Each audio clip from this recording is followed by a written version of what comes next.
everybody, and welcome back to Call of Duty Challengers. It's the 2022 season. Of course, Vanguard is the title. And, well, hey, we got treated to one heck of a CDL kickoff tournament, but it's actually going to be Challengers that gets their regular season started first. The My Whole Chip with me, Austin Visions, Neil, looking very nice in that lovely shade of lavender pink. How are you doing there, brother? How you feeling? Dude, I'm doing fantastic, Alan. I mean, we have to wait this long period before we get into the elites, but we've had a lot of tournaments. We've got to take a look at some of the players and the teams, and now I'm right up here with you and your beautiful face, so I'm doing fantastic. I can't wait to get into it, man. Hey, here's the thing. If you've missed out on what Challengers is or how the format works, we had to qualify 8 teams from both Europe and North America to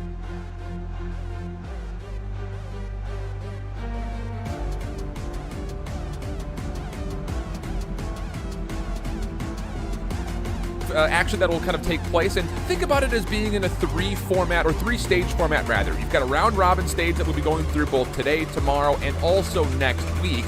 But once we get into week 3, we will then have a knockout bracket where the top 6 teams after the round robin will square off for playoff spots. Then the top 4, a chance at glory and $50,000 from there. A lot of exciting stuff, a lot of really talented teams, and you see those standings as they come across the screen here, Austin. A lot of expectations for both the Young Galactics and Revenge Tour squads.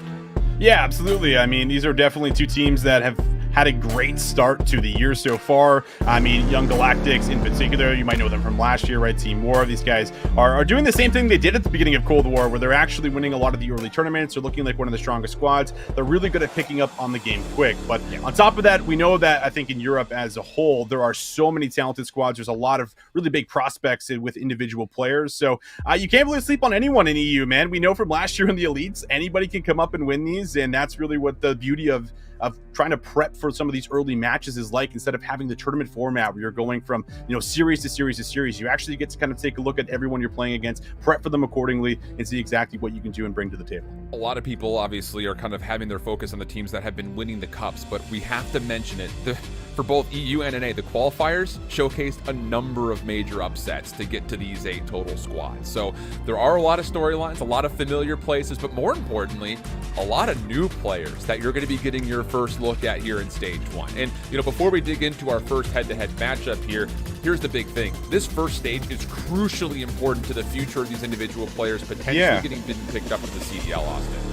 That is something that we always talk about because, again, you bring up last year and you talk about teams in the CDL that might have a bit of a slow start that are looking to shake things up with specific roles or meta changes, whatever it might be. Where's the first place that you look? You look at the elite, right? You look at some of these players that are grinding, that are putting in the work, that are starting to at least look like stars, and we got to see a lot of them last year. I mean, just take a look at the league this year. There's 12 new players coming in overall. So, I mean, there's still a lot of gems out there, and you want to come in here and do your absolute best so that you can put yourself in the best possible spot if a team comes looking. All right, well, let's dig into our first overall matchup where we focused on United Nations taking on Revenge Tour. This United Nations team does showcase some of those recent familiar faces with, alongside that, some very familiar ones as well that have a lot of Pro League synergy. You've got Abuza with Henry, Jerd, and Whalers. Of course, a lot of expectations about what Jerd's been able to do, played in North America last year. Whalers, of course, Pro League experience, playing with Overtime and Denial and such like that. But a lot of questions about what does Henry have to do to try to get himself to be in CDL favor, because I know both of us are very excited about this player. Yeah, I think we're very excited about Henry in particular. I think he had a decent showing last year with a lot of high moments, and coming in with a squad like Jerd, like Whalers that have just so much veteran experience. I think you're looking at a squad that could definitely do some damage here in the league. I mean, Jerd overall, you just start to hone in on him. He had back-to-back stage wins last year where he was looking fantastic in North America, and we know obviously how competitive it can be over there and how things change up from stage to stage. So we'll see exactly how it ends up coming together here for us overall, but this is definitely a squad to look out for here. They did have the 4th seed, so we'll see what they can do.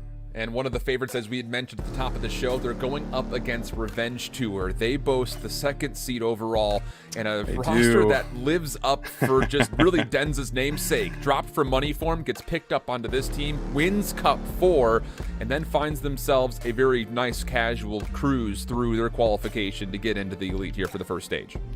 Well, let's be honest. I mean, this team name has the team name because of Denza, right? It is the Revenge Tour. Let's see if they're going to be able to come back through and, potentially show that Moneyform did make the wrong call in dropping him. So I think that he's really assembled a great squad. Watson, standout AR from last year. Again, a squad that I think does have a lot of potential here for us and can definitely upset, especially with the way that they came off the last Cup. But the big question here for us, Alan, is can they continue to be as consistent as they were in Cup 4? Will Denza show up and just completely take over games like he was doing in Cup 4? That's very difficult to do, but we know that there are a lot of key components in this roster that could end up doing it. Look, I know a lot of commentators will talk about a player like, oh, this guy is just going nasty. He's just taking over. He's doing this, that, and the other thing. But I'm dead serious when I tell all of you at home that Denza was on an absolute rampage through the Cup 4. I think every respawn, he was like 30-plus kills, no problem, at like nearly a 2.0 KD. Dude was frying. So that's kind of what we have as far as the rosters are concerned. And, I think the expectations are a little bit hard to kind of,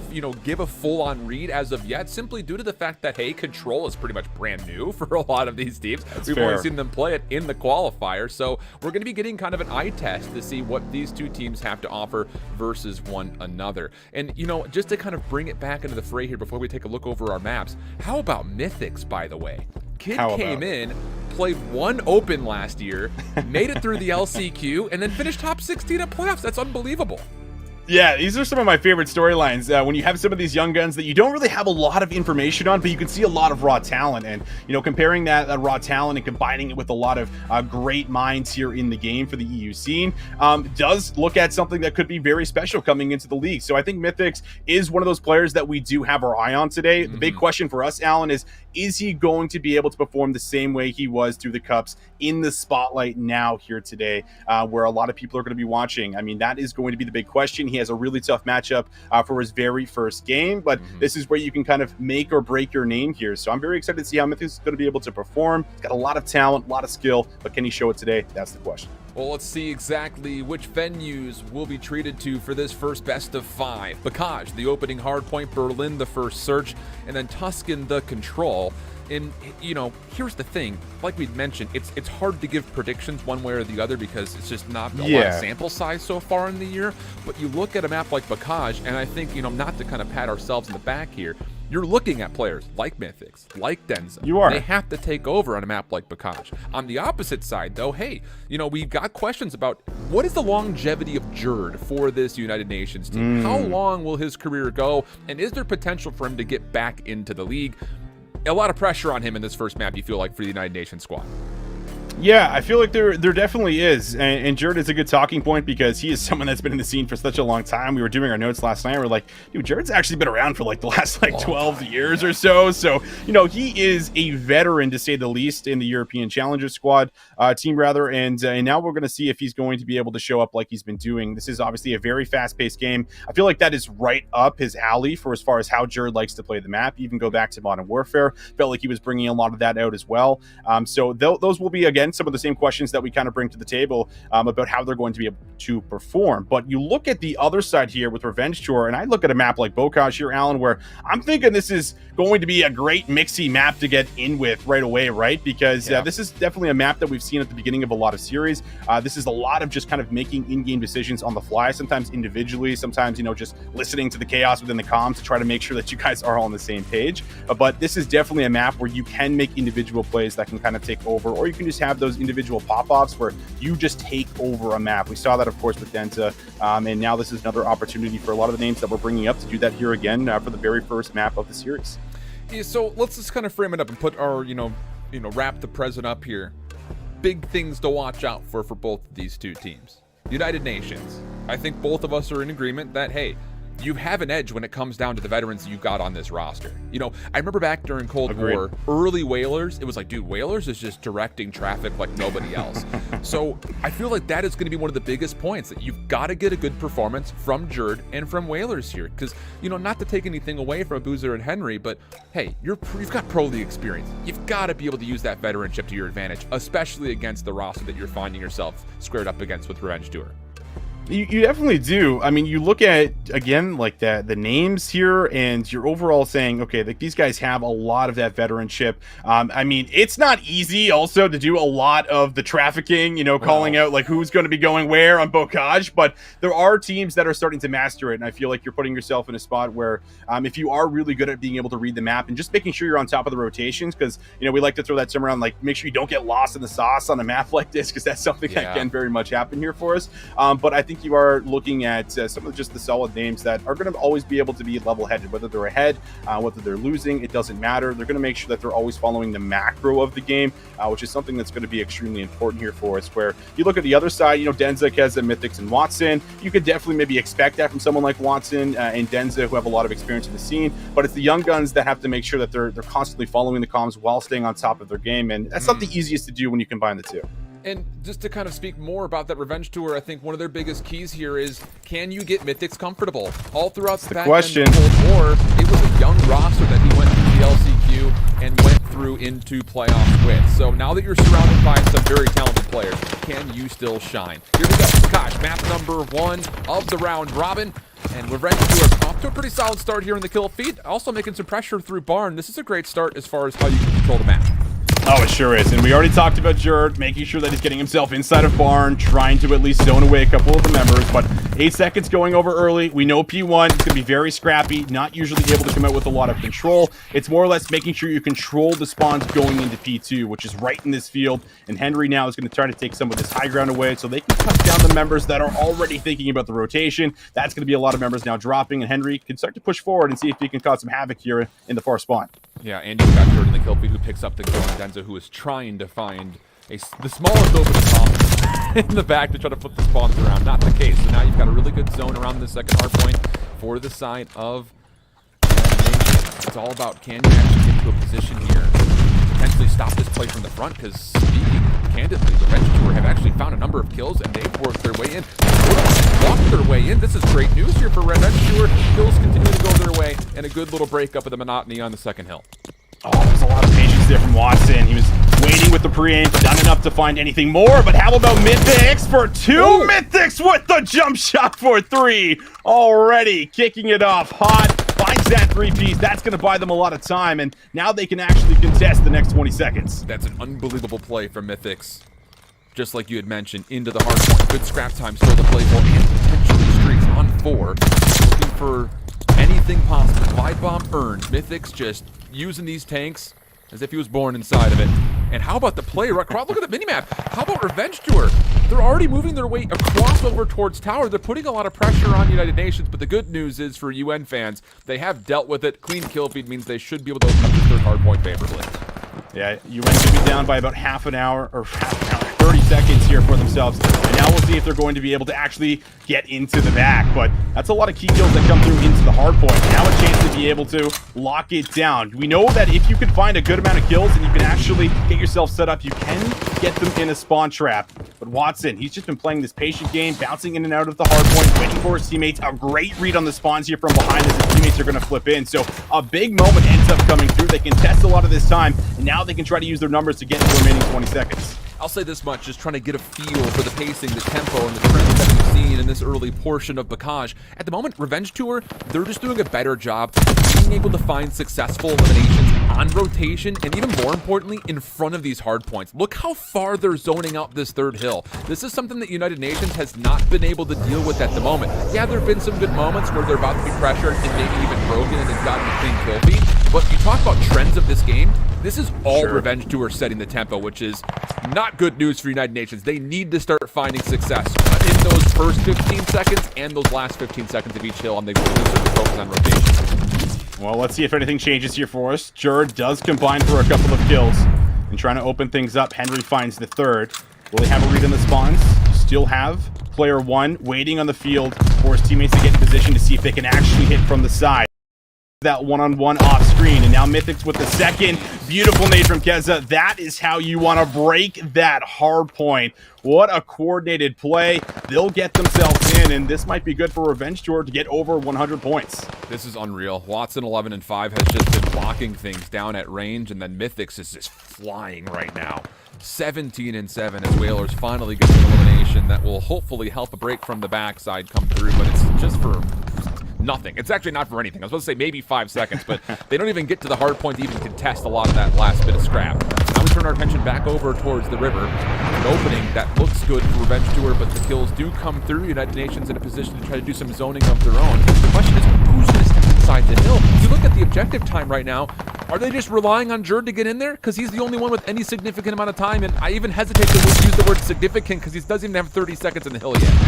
Yeah, it's been tough so far. I mean, they finally get themselves in, but if you want, you could invest another streak. I think Watson did use his. Not sure if Mythics is still holding on to it, but either way, they're going to set up the push. They're controlling the top, but are they going to spot out Mythics? He's been able to slip the net, but not before Abusa cuts him down before getting his feet inside of the point. So 15 seconds up for grab. Overall, this is United Nations getting themselves a decent amount of time to make sure that the lead does not get too far away from them. Yeah, it just feels like for United Nations, they're a little bit lost in who's watching what. I mean, you can see Revenge Tour very much so thinking, hey, we'll just throw an SMG in a weird spot, see if UN picks up on it. And the large majority of the hits that we've seen on break attempts for Revenge Tour, they have gone completely unresponded to. Henry trying to finesse over the top, dealt with backside block. Now we turn our attention in towards the buildings surrounding this opening courtyard. Abusa up top in barn, really good position for him and makes good use of it. Mythic's looking to find maybe a trade, but gets done back. With that, it's a good setup here for United Nations as they just need to find Kez and they'll be feeling good. And just as it calls out, the action unfolds, giving us that result. Yeah, that was great tracking overall coming in here, making sure that no one is pushing all the way through. They cover the spawns in the back, and Abusa was, of course, controlling everything up top. And look at them, just track these players down again. You have one player who's Denza, who almost found a three-piece, who could have maybe influenced the spawns in the end. But you take a look at that mini-map, and now if you're United Nations, you're going to have to try to battle your way all the way through. See what ends up happening here. Abusa with the first one, snaps onto the second one. I mean, look at the shots that are coming in. Maybe they just needed to warm up a little bit here, Alan, because now they're starting to chain away a couple of the hard points. Yeah, 5 in a row for Abusa. Whalers also getting a double. That will lock up the back. It's just Watson who's playing backside stables. And they know he's here. It's just down to how many numbers he needs to take care of him. Because his hit in the front is, again, just amassing. And Mythics gets a double on the entry. How big is that from Mythics? Gonna get one more through Barn to at least open up some opportunity for this hard point to stay neutral, and even more importantly behind that, Revenge Tour now have a chance to even get in for free off their respawn. That is a massive moment for Mythics. He's 26-14 leading the lobby, and Revenge Tour, even with that performance, all of a sudden you kind of look back to the scoreboard. United Nations have done exactly what we needed them to do. They're clawing their way back into the game. Yeah, I mean, this has been like 2-3 hard points in a row that have basically been fully controlled by United Nations. And it's not too often we see on Bocage where teams go down by about 70-80 points, they're able to bring it back. It's such a mixy map with the way that you're able to just get across it, and one individual play can break the setup. But more streaks coming into play. That glide's only going to be good for information, and Abusa in the back reads the spawns. We'll be able to make sure that no one's going to influence them here for his squad. You got player 1, Watson, who has been playing more of this anchor role, but while all this happens, there's everyone just getting shut down in the back, and Abusa is continuing to put on the pressure. But that gunfight loss actually does mean Revenge Tour will spawn in the back. It was a almost near perfect moment here for UN. Now they've got to continue to claw their way in towards good kills coming through, 3-for-1 exchange. Whalers watching the cross, and this is what we're talking about. This is exactly what I wanted to see. Get some presence outside the hill. Play around. Make sure you've got a nice lockdown of the spawns. Once you feel comfortable, get in front of the hard point. Deal with some of this forward pressure before you get to the hill. And that's the reason that United Nations have got back in. Henry, 7 in a row. Double for him here as he makes the scrap time safe, and UN will take their first lead. Yeah, they take the lead again, chaining the hills together. This has been incredible hardpoint, an incredible comeback here for United Nations. And Henry wants to keep that spree going. On 7 in a row, fully streaked out. He's going to wait for his teammates here as he looks to the back. Will he find kill number 8? Yes, he will. Number 9 with the finesse. Henry going rogue if he snaps on that one. Oh, man. But there is the damage. United Nations back on the time, and we'll see if they can try and hold it. Look over to Denver and say, brother, what's happening here? 14 and 27. We just gassed you all the way to Mars. And he's having a really difficult time finding kills. And to be fair, the Mythics have been really playing far forward. So if you're just kind of desperately looking for gunfights, really the blender is not an unexpected result. But the thing about it is, at a certain point, with how United Nations have come together, they've collected themselves, you've got to be a little bit more reserved here for Revenge Tour and making sure that your setups are still staying as solid as they were in that first set of hills. Now the big changeup going into the new hill. This is where United Nations actually started to mount a lot of their points, despite the streaks even being available for Revenge Tour. See if Watson can get into the back. Always playing for those spawns, and another unbelievable gunfight. Luckily, there is going to be a quick trade. We go down low to the hard point, and it's going to be player 6 here for us. That's Henry. Clears out enough of the members to make sure that Abusa can really get on here and start soaking up time. It's not Abusa that I'm really necessarily as worried about. I'm more worried about what's going to be happening with your Whalers on the backside of this tower. Because you expect them to fly over the top. Can you trade? So far, no. Whalers pressured. Nice little turn onto Keza. Good double. That keeps the play alive while the spawns are still good for the side of the United Nations. And then Henry gets activated. 4 in a row. His position far forward in towards the river has now come back, and he's on a little bit of a pinch. He could make some absolute decimation happen here, but only tallies up what was 5 in total. But still, the separation for United Nations, this their biggest lead so far. But how about this, Austin? Keep this in the back of your mind. Tight game. Only 55 seconds left in the game clock. Oh my, yeah, we're getting down to it. In P1, a lot of it tends to go to the game clock here, so very well could be determined on this point. Another glide comes out, but doesn't find any value. Jur with a big gunfight, and now you're in this position. If you're United Nations, you don't even have to hop on the time. You just got to go rogue like this as Jur's going on another spree. Wow, Jur, just a little bit of finesse coming through. Watson does deal with them. That keeps this hard point neutral. Really just a 50-50 battle for who's going to be able to step in. What shots those are for Henry. 3 bullets and Watson to finish the kill, but they cannot find success through Barn. He's up top in a really good position. Knows he's got players outside and wants to make sure that he can not only deal with that, but make sure no reinforcements can help influence what happens over towards the eventual second hard point. But I say eventual second hard point. Careful here. Again, 168 to 194. We're underneath 30 seconds to play. 23 seconds on that game clock. Revenge Tour need to get on the time, and Keza is here to assist. 4 players going down. The spawns are going to be flipped. This is a good position for Revenge Tour to not only bring things back, but also take the lead. They've got streaks as well to help zone off this pressure from the front. At the moment, you don't feel confident enough to potentially just sit around the hard point. You've got to play for time. Revenge Tour is right back in. 194, 194. Play around the back for all of our United Nations members in the red. Can they find the kills to get through? Glide bombs now coming out. 200 on the clock. We're putting for the scoreboard for Revenge Tour, but the clock is becoming a problem. Only 5 seconds left. 10.9 seconds to go. You've got to find a way to break on back in. You have to get in. And Keza, he's going to throw his body on the time here, and his teammates are finding kills. The nade is good. Denza finds 2 in the back. The spawn's still here, but the pressure coming in from the side. 210 to 195, 6.8 seconds. United Nations feeling the pressure. They have to move in with the streaks. They're starting to rain down long-range shots, but the game clock again, Alan, only 4 seconds left. But they do get in. That's the thing. The problem is what happens on rotation here. Rotation. Watson's trying to zone things off. 2 seconds on the clock. Welcome to Challengers. Game clock will determine the opening win. Revenge Tour surviving through it. 217 to 200. Holy smokes, this is a round robin match 1. That's one way to kick off Challengers Elite. Oh my goodness. And how about this start here from Mythics? I mean, he is one of the key players on this roster that we highlighted. How was he going to do here in the spotlight in one of his first big opportunities in Challengers Elite, knowing that he's going up against such a talented squad? And he delivers, Alan, having himself a 41 kill game. The EKIA must have been close to 60, found himself on the hard point time. And on top of that, he's finding a lot of big breaks individually to make sure that his teammates are able to follow up and get in there. Just an exceptional performance here right off the bat. It just, man, there were moments in there where you start to look at the scoreboard. It's like after the first rotation, it's like, man, we're sitting here praising what Revenge Tour are doing. Mythics getting in, finding these opening eliminations like it's nothing. And then you look up and it's like, wait a second, United Nations is only down 20. That's the thing, you know, we talk about this a lot when we do things with the CCL. We've done things in the past with opening events and what we saw from the CDL kickoff. Kills do not necessarily win you maps. We even saw it a couple of different times at the kickoff where New York got outslayed by like 20 kills on this map and still won by about 40 points. Playing around the objective and finding efficiency margins on the point itself is everything for Respawn in this game. The tempo is just so darn fast that sometimes we continue to say the words lost in the sauce. With all the action that's unfolding, quick respawns, quick kills, everything that comes through, you sometimes lose focus of what's going on in the objective. And for a moment in that second rotation, that's kind of seemed like it was the case for Revenge Tour until Mythics and Denza were like, wait a second, let's not let this get out of hand. Let's make sure we keep the right focus in the right places.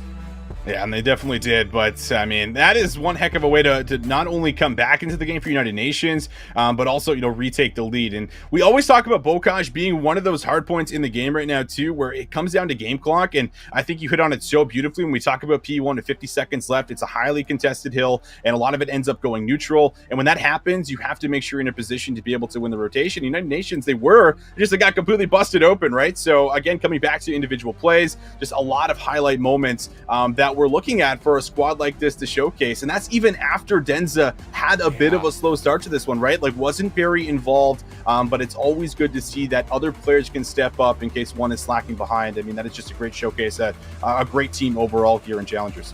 It was kind of like, shoes on the opposite foot, and the narratives flipped like dead on halfway through that map, because I also was starting to get a little bit worried, not to kind of bounce perspectives, but for United Nations, it didn't really feel like Whalers was finding the same kind of lockdown that Watson was in that first rotation. But then all of a sudden, there were a couple of key moments around the river, around the second set of hills, through both Tank and Grannies, where Whalers was playing really good angles, kind of sitting back a little bit more, just keep one lane completely safe, let my SMGs worry about everything else on those different points of ingress, especially towards those interior hard points, and that's where we started to see that objective focus starting to pan out. So a bit of a slow start on different fronts for both these two teams, but largely I think there are a lot of positive takeaways from both sides, even though you do have Revenge Tour taking the first map at a small, slim margin. How about this, though? Berlin, Search and Destroy. Berlin S&D. Map number 2, brother. I'm hoping that we see sniper rifles come to play. We know Whalers is prone to do it. I just hope that we're going to get those battles. I'm just selfishly hoping for it.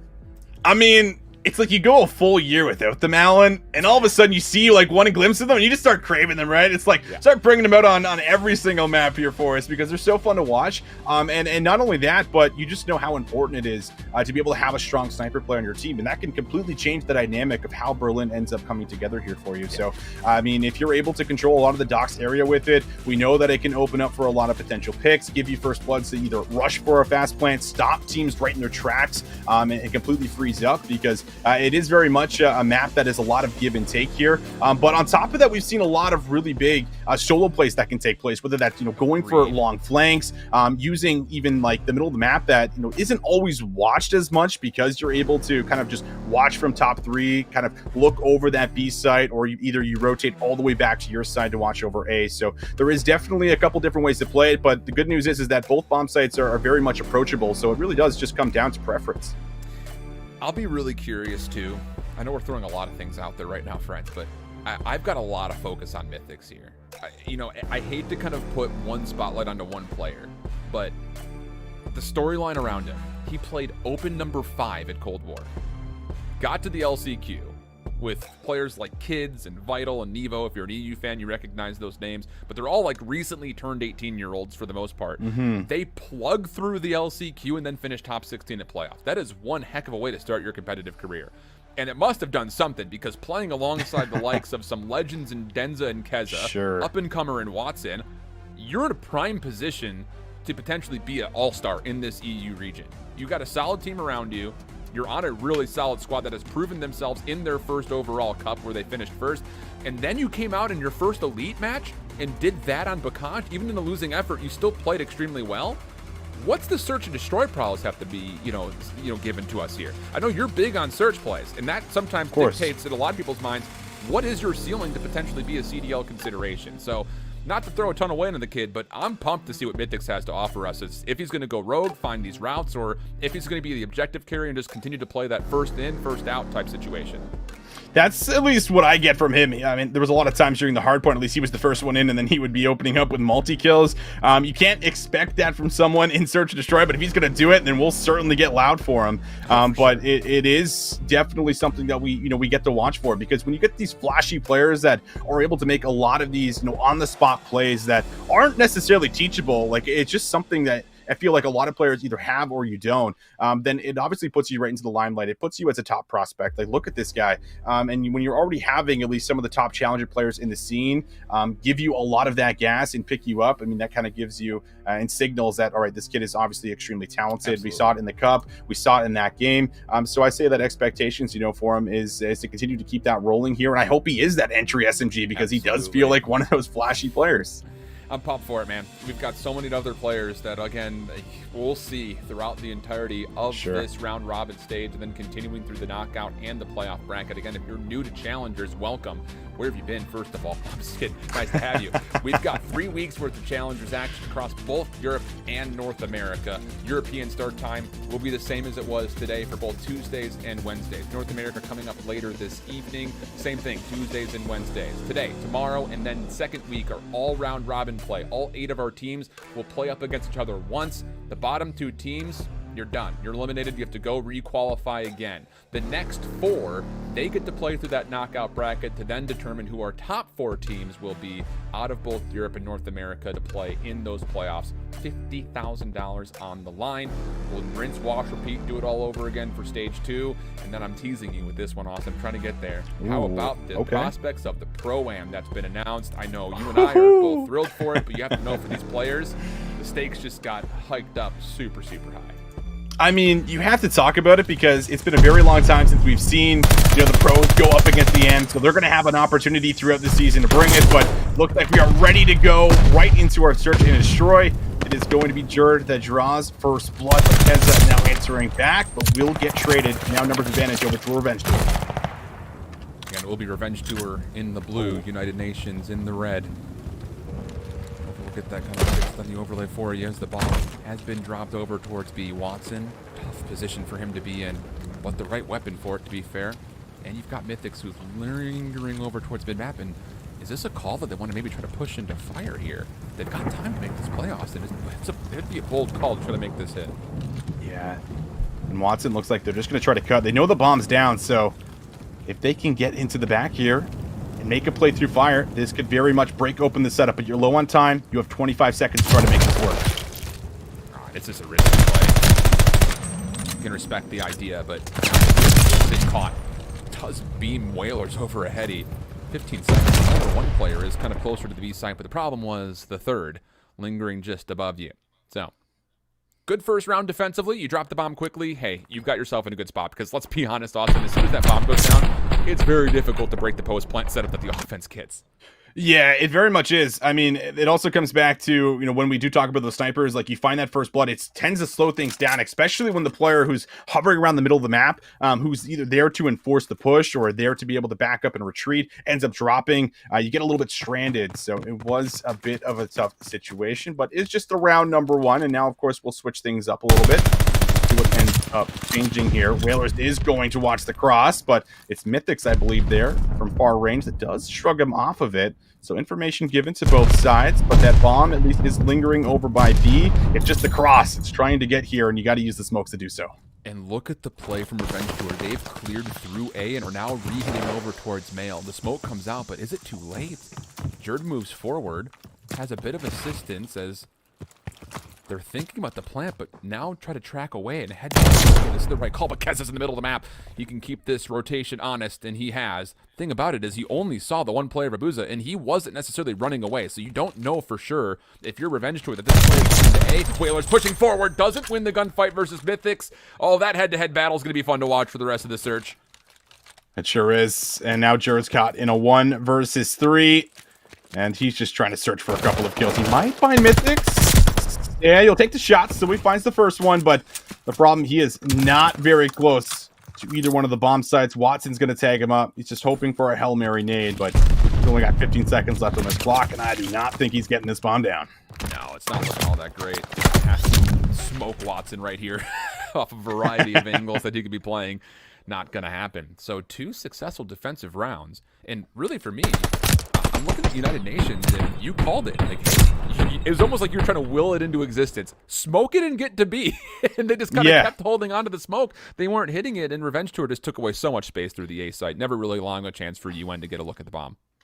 Yeah, it felt like they second-guessed themselves. Where like they threw the smoke down, 2 players got into the site, and ideally, of course, when we're talking about that B site, you want to get the bomb down and then play for the clutch spot at the back of your spawn here. And they never really wanted to opt in for the plant, so they backtracked and did get punished by Keza. So 1-1, the scoreline. Both teams trying to make something happen on an offensive success. We'll see if Jerd gets spotted here. Watson looks like he knows something's up, but they're going to be able to get this bomb down, and Jerd's going to make the move, and he's punished. Yeah, it's a risky call. You're just hoping that you did your blessings to the COD gods correctly and you get some favorable timing there, but no chance, no way. And now take a look at Keza, number 2 in blue. Long flank around this defensive retake. There's really no chance here you respond to him. Even the MP40 at that range will find success, and it all falls onto the shoulders of the experienced Frenchman of Whalers, and there's just too many angles to have to worry about. No chance there. Nice, successful plan, and it's just a bit unfortunate that you're kind of banking your whole defense off of Jerd getting a timing to stop the plan.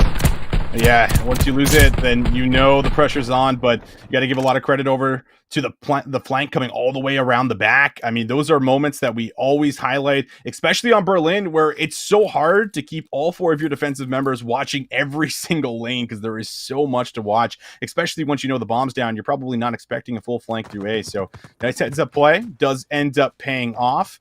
Now 2-1 is going to be the scoreline. As again, the cross. Whalers, I think, knows better. He's like, yeah, I know Mythics is going to challenge me this time around, so I'm just going to spot him and back down. Yeah, Whalers is still 0-2 in that head-to-head, by the way, with Mythics, so I think a little bit of alpha male has been established by the young 19-year-old. Bomb down, though. Jerd once again tried to get to B. Defense, very successful in delaying it, but take a look. Whalers, I was about to say, maybe gets through, but called out by Keza and dealt with, and then a little bit of toe tagging from Watson. Finds the 3rd elimination, all down to Henry. Another very early 1v multiple clutch situation needed for United Nations. The problem is not only are you in a 1v3, you also don't have the bomb. So, a tall ask here for Henry to clutch. It is now for sure. You got to take that challenge, and unfortunately, it will not pay off. Coming down again to just like a lot of the early first kills. And when you don't get trades on this map, and you try to go searching afterwards for where they went, I mean, good luck trying to find them. Yeah. So many corners, so many floors that you could run to make sure that you're not getting traded.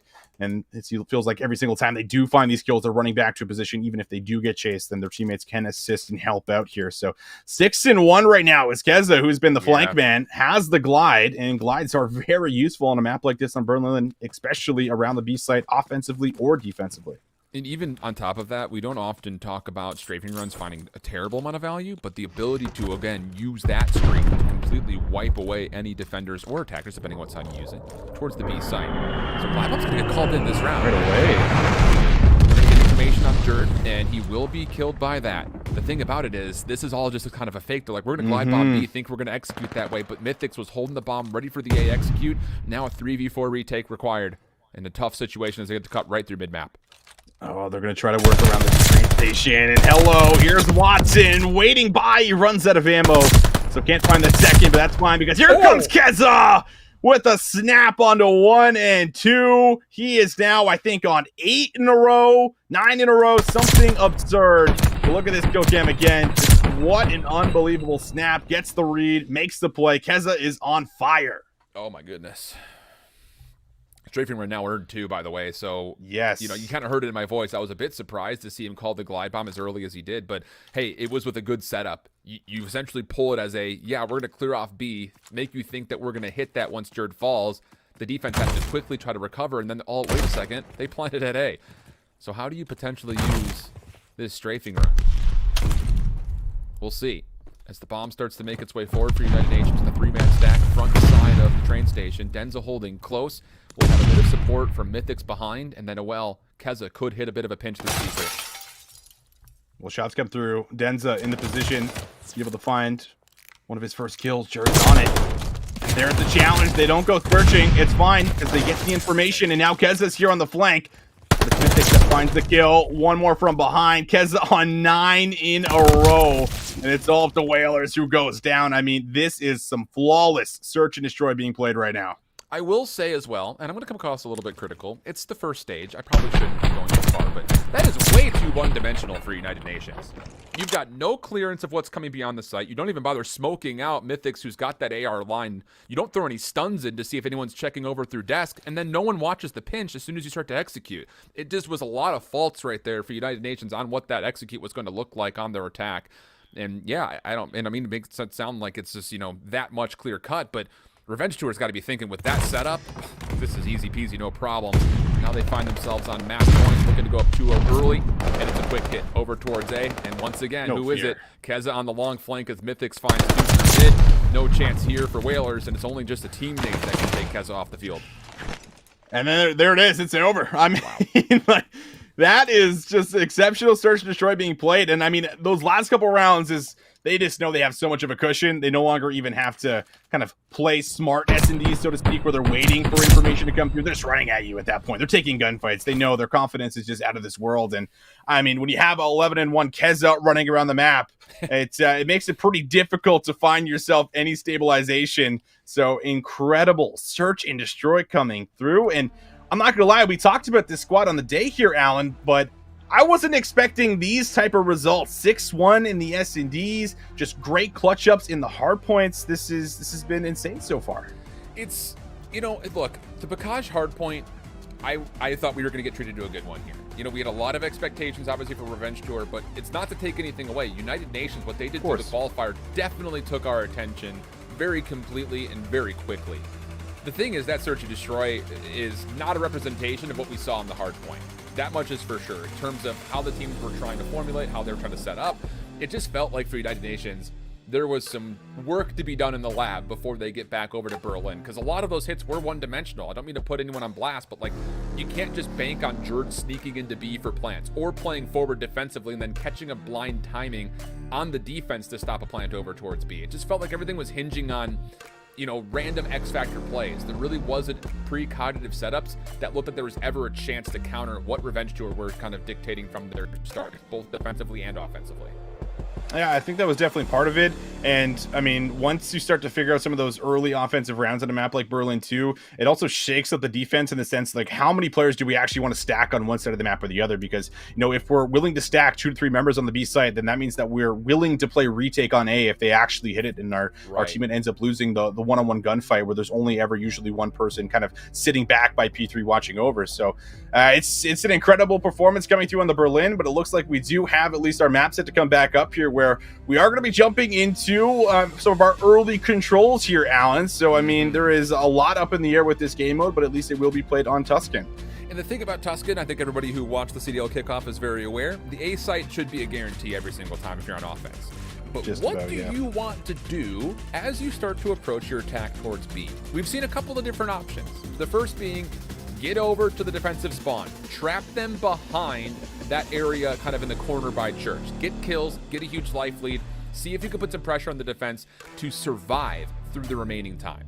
The other play would be to get the high ground in front of the A site. Hopefully your ARs can lock things down, and if your SMGs can stay mixy and still stay on the point, maybe you have a chance at getting a good early 2 bits of progress, finding a way to scrap things together for that eventual third. But I will say this much, just based on what we saw from the CDL kickoff early on, through also in the qualifier, we don't often see this map won on offense by capturing both zones.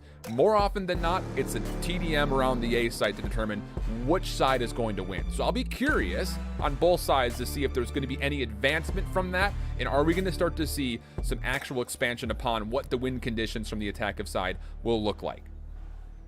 Yeah, I'm personally a really big fan, especially on the attacking side, is once you get A and you start working over to B, is taking full control of Church and then going up to the upper level. And you can send a couple players there to push into radio. You can set up a pinch coming through that Church alley. There's also avenues to go all the way through the back to take an individual play to see if you can force some individual gunfights.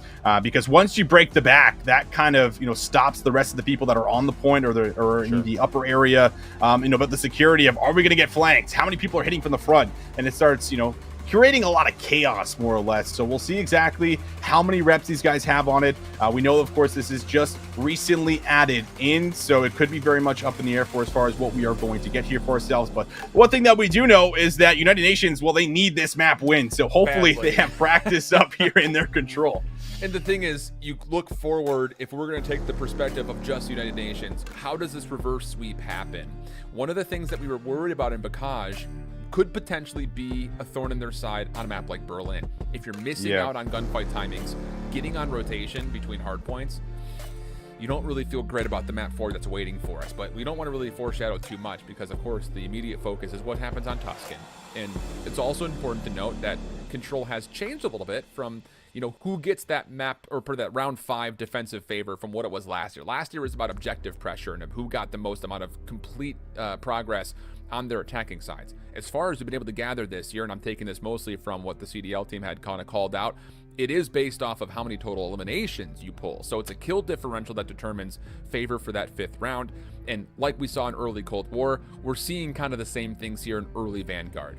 We typically see a lot of these controls go to round 5 because the offense is a tough cookie to crack. That much is for sure. Yeah, unless you're Seattle Surge, then a lot of them are going to round 5. Absolutely. But, I mean, yeah, I think you're absolutely right in the way that does shake things up, especially, like, from Cold War to this game, where the TTK is a little bit faster, and you can find if that ends up coming in here for us overall. But this is very much about making sure that you're balancing the kills, setting up coordinated hits with your teammates. And, well, as we get into it, ladies and gentlemen, 2-0 up. Revenge Tour showing us that they are here to play, and it's United Nations that are going to have to try to find themselves the bounce back. The United Nations will start things off defensively, but how about this for Revenge Tour? Okay. Also try to supply some extra pressure. Even reading that could be a pinch from the front. Bring the front first.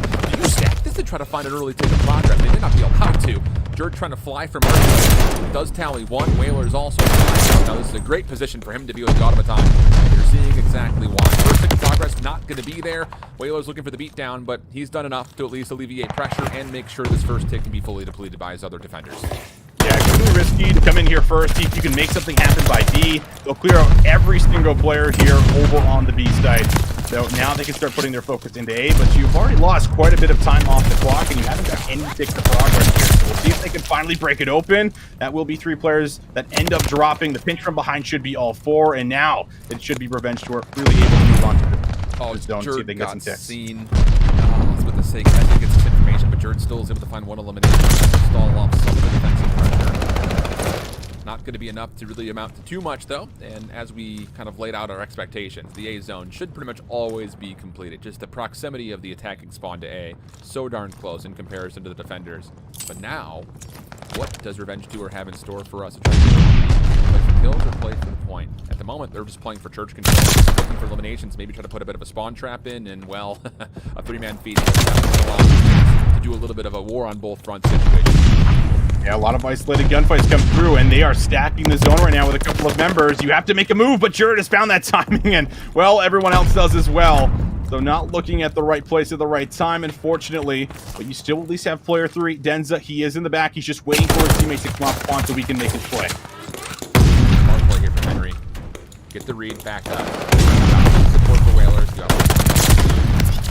And even this, watching the cross, this is a great defensive stranglehold hit through maps. Problem is, Denza may have snuck around. Are you counting the numbers correctly? The answer seems to be no. Here comes the help. Denza doesn't even need to get there in full. Jerd, the last defender, though, playing inside that archway top area. But Denza now finally activated. Gets the third elimination for him in the map. And now 55 seconds on the clock as we consider the 14-12. Yeah, and Mythics finds another, so a lot of players coming off of the respawn here on the defensive side, and Mythics with the shot from long range, beaming them down, takes out Whalers. That second tick of progress might come in, but there's a contest here. Jerd needs to find the gunfight, but that's fine. Whaler comes off spawn, but who's watching the back? Watson's here, and Whalers is going to read it for the double. Denza can't make a play. He's got to wait. With 30 seconds on the clock, the lives really don't matter too much for the offense. It's all about, can you actually stall this clock and try to extend this potential to around the B zone. First blood here is going to be massive. Has it sliding forward. Player down to his left. Gets a read, gets the elimination as well. Beautiful gunfight, and then Denza turns to Henry at the top, and then Jerd in the back line. No problems there. 9v5. Look at the spawns coming out for United Nations. It's all got to be a pinch from the back, but they're stacking them like you mentioned for the third tick. Can anyone get here to touch in time? The answer, no. And Revenge Tour, with their backs up against the wall, needed to find success on their last break attempt. They're successful with it, and it amounts to the first attacking round. Yeah, I love that offense. I don't necessarily like the call off the rip because they did lose a lot of the time, but the recovery was beautiful. Where a lot of the attacks that they were making over on this B zone, it was just off the back end of a lot of individual gunfights that would take through that they were just reading positions from. And when you set up that far away from one another defensively, it makes it really difficult to try to play a retake. And they ended up losing a lot of lives and a lot of control because of it. So here we go, right into round 2. This one, of course, going to be a little bit more what we're used to seeing, attacking A first and already getting a lot of ticks of progress. And the thing is, though, like, the United Nations still are having a little bit of a tough time when it comes to where's our focus. We've got Whalers all the way in the back. He's got to move forward and try to help out with this play, and fortunately he does. To say, Watson's in a position to where he could isolate and maybe even stall this third tick, but United Nations will do well to get the first point in pretty much their first attempt. A lot of time on the clock. What do you do with this 2 minutes and 15 seconds, I think is the question. Jerd finds one up close. Teammates now all off spawn as they push through P5. Let's see if they can get to the zone and how they're going to start to take control around the area. But teammates dropping around Jerd, puts pressure on him, finds one, tries to snap for the second. It won't happen. Henry, the last one up with Whalers. They're trying to see if they're going to be able to get around the zone here, create some control. They are on the zone and they're stopping the clock.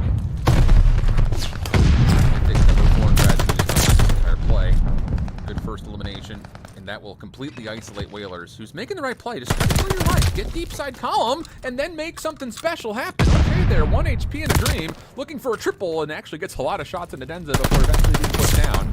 But that will at least allow an opportunity for United Nations off the respawn to still contest this B zone pretty darn quickly. The thing about it is, you've lost your AR player, and how are you going to get these SMGs down without his presence with the automaton? Well, maybe Abuza had something in mind. 1v3 and nearly finessed it for long enough. Jerd corrects, and that's going to be just an even exchange. Pinstrike goes the kill feed. Whalers around the back, opening up a different bit of space, and goodness, Whalers on the MP40 looking like a different breed. And that's why tracking players in control is so important, because those flank plays, they can really hurt you, because Whalers now has full control of this head glitch that makes it difficult for you to come off spawn, and he forces the spawns over by grass there, right beside Church. And now you have to start to flood on in. Luckily, they're able to win out on a lot of the gunfights here of Whalers' teammates. So it's all up to him, but I mean, maybe that's all you need. Maybe all you need is the Whalers back here, because he is going rogue 5 in a row and has that glide bomb. 19-9 as well. Tried to stay alive, get top patio, but isn't able to do so. Revenge Tour now with numbers as they're starting to finally set up a bit of a defense. 30 seconds on the clock. It's a 9v8 glide bomb for Whalers. They want this badly. Does anyone want to get away from this? That's the question. Mythics will fall, but the problem is Revenge Tour have zoned a little bit further forward, found kills of their own. Now on the staircase, Keza back and forth on the Z stairs. Oh, almost gets an opportunity to actually track down Henry. But as Denza moves forward, it's actually going to be a team nade that pretty much eliminates this push. Last chance to try to get in if you're United Nations. Good kills coming through. You've got Abuza mid-map, who very well could sneak on to delay this clock. But he's been scouted. And now Revenge Tour, do you get a read on where this hit's coming from? It's all about the last 3 seconds. Abuza on, trying to stay alive, finessing for as long as humanly possible. Got a player up top, finds the elimination. He's extended this. It's a 3v2. The last 2 defenders trying to make their way forward. Keza for 1. Can you just get the kill into Abuza? That's really all that matters. The 2v2 is really negligible. You just got to get the kill into point. 1v1. And the nade will be there, but now Henry. 0.4 seconds. 1v1 with Keza. From the high ground, Keza wins the battle. And Revenge Tour will take the defense. Oh, man. 1v1 for round number 2. And just taking the high ground. Keza realizing, listen, you can't get off the zone anymore, buddy. You are in a position where you're going to basically be forced to just predict where I'm coming from. And Keza just takes the route. He goes all the way around the top, takes the high ground on the balcony, shoots him in the back, even sees him initially as he's crossing down low, but understands that I don't need to take the gunfight. I have time on my side. Just what a heads-up play from Keza there, who's 18-9, going on that 3 spree at the end to make sure they have that opportunity to hold on. Man, tell me control's not fun to watch. Oh, it's so good. Henry and Jerd will go 3 for 2 off the opening exchange here. United Nations trying to lock things up defensively, and they do well. Once again, Revenge Tour off the rip tries to make this heavy stack towards B. It's unsuccessful. Definitely keep a note in that one for future rounds when we cast these guys. Denza finds one mid. He might be able to disrupt this play. Does come through with a couple of shots, but can't find the shots onto the second. And now Keza is caught in between a rock and a hard place. Whalers slides on through with that automaton. And we'll be able to find the second. We'll be able to find that drop shot. Oh my, Whalers off screen has just found 3. That single-handedly clears out the point here. And now you only have 30 seconds left on this offense. Those are 3 unbelievably difficult gunfights for Whalers on the reaggress defensively. Has to fight up against 3 different heady positions and wins all 3 battles. That's unbelievable. And now Revenge Tour, you want to say desperation mode? Because they're once again coming off spawn from top rooftops, and they're trying to full flood the B. And there's not a lot of space to work with here. You got to go 2v3 to try to successfully at least extend the clock, and they're not going to be able to. Where was this defense in the opener? I mean, it was just a massive change-up. A lot of great pinches coming through mid-map as well, but on top of that, just Whalers winning a couple of just ridiculous gunfights to rip people off of some of the power positions here around that zone and never really gave them full control. I think oftentimes when you find 2 or 3 down, when you're on the attacking side, you're not always expecting the team to come back and play retake. A lot of the times you're just kind of waiting for them to give it up and go position around B, take away a lot of the map, so it's going to be difficult to rotate from zone to zone, but they decide to hit it again right through A long. And what a call it is. But 2-1, a chance to be able to keep this one going. The glide bomb also still available for Whalers, as I believe he's still working here for the second too. Yeah, strafing run could be huge when it comes to trying to help out for an eventual B grab. Good read from Whalers. A couple of tags. That will push back the contestant of Denza. But now through U-Haul. Whalers, again, last one left alive. Has to play for the streak, you feel. And he's very aware of that. Okay, back up, wait for help. Let's make sure we get this 6. He's actually going to use the glide bomb to maybe re-aggress this. Okay, A-zone's gone. And the timing of this is a bit puzzling, I would say, because you're not going to find any kills actually over towards this B-zone in particular. You're just using this to create space through mid-map. Yeah, it doesn't really get anyone anywhere. And Abusa, you can see him coming off spawn, trying to figure out where some of the members are positioned. Mythics as well, who's just been waiting. But we'll get traded here from Henry. Abusa finally able to play that little game of cat and mouse and wins the one-on-one gunfight. Tries to push for the second, and Whalers is there for the assistance. So they're able to at least get past the 50-yard line here on the map. It's just a matter of coming off the spawn and coordinating a push together here with about 1:30 left on the clock. And this is a moment where you'd love that glide bomb to clear off patio, right? Like you would love it, or have them run into you. It's definitely interesting. Yeah, one or the other, right? Jerd clearing up some space through maps. Bit of a split defensive focus here as you've got 2 players pushed forward trying to zone off the hit for United Nations while the other 2 are trying to keep their spawn safe. And they're going to be tested on both sides. Jerd's going to try to red dot chase and doesn't expect a second spawner. So that will pretty much put a stop to that hit. And with 60 seconds to play, United Nations, what's going to be the call? How are we going to try to break this? And the answer seems to be a 3-1 split. 3 players trying to hit through church now. It's good info right there from Denza. Also gets the stun down. Slows it down a tad bit. And now you're getting low on that clock, where you got about 45 seconds left. You got 2 players on either side of the map here. So this is a real risky play. You have to win these gunfights if you're inside of church, because your teammates are basically pinned here and are just struggling to get across the map. And now you can finally see them kind of holding hands again, grouping up as they throw themselves on the B zone. Look at this discipline for Revenge Tour. They say, fine, you can get on the zone. We're just going to keep this high ground and just chip away at your numbers. They do it perfectly. 3 straight kills come out. Henry, the last one to survive. Tested, and Watson slides with the fury, deals with it. So now, backs up against the wall. Potential elimination, potential 3-0. Watson's been able to earn streaks. He'll throw that down over towards command center. That'll be good for elimination, plus the read on Nabuza, who will shortly fall afterwards. And it feels dire, feels desperate, and it feels very unlikely that United Nations are going to get a chance to touch nor make this 7v16 favor themselves. And yeah, everyone will go AFK. Knowing the situation, it'll be a 3-0 for Revenge Tour. And really outside of the opening map in Bocage, it was a pretty one-sided affair as well. It very much was. We were looking at the first map thinking, all right, a lot of back and forth. United Nations also down 70, 80 points in that Bocage hardpoint and worked themselves back into it. But it comes down to a lot of that game clock. They can't clutch up. We go to the S&D, and that was the Keza show. He brings a lot of that show, of course, over to this one here as well. He's got a little TV series going or something. But he's definitely looking fantastic with the rest of the squad, who got a 3-0. And that was not what we were predicting whatsoever. I mean, if anything, we were thinking United Nations probably were slightly favored coming into this matchup, but this Revenge Tour squad, they're here to show up here, Alan. They're here to definitely shake up the league a little bit here in the first Elite. Yeah, picking favorites is difficult to do because, again, the sample size is so low. But yeah, I was just, I think, on the same page as you. The run that United Nations went on through qualifiers was very much so impressive. And you would look at it and say, okay, like Whalers and Jerd are doing everything you could possibly want for them. Abuza's looking like a potential upstarter. He had a great year last year, but this very well could be his come-out season. And then Henry, we even said it kind of at the top of the show, like what else does Henry need to do before CDL teams look at him and say, pick this guy up? He was one of our top challengers players across the globe last year, kind of watching over the region. The thing about it was, there were things that were amiss as we look back over these maps. Whalers in that last one dropped, 31 and 19, I think I saw there at the end. And I don't know if a single other one of his members even went even. So that's not great news. And, hey, it's early season when it comes down to not just challengers, but CDL as well. Consistency is what gets you wins. And the fact that they came through a hot qualifier day and then came out a bit flat through the search and the control here definitely kind of raises an eyebrow or two to kind of question how integral is this group of four going to be in the future. Yeah, especially when it's your sub players too on a map like this, right? Like Tuscan, you need your subs to at least be going even, if not opening up with a lot of these entries that are going to allow you to just flood onto the site.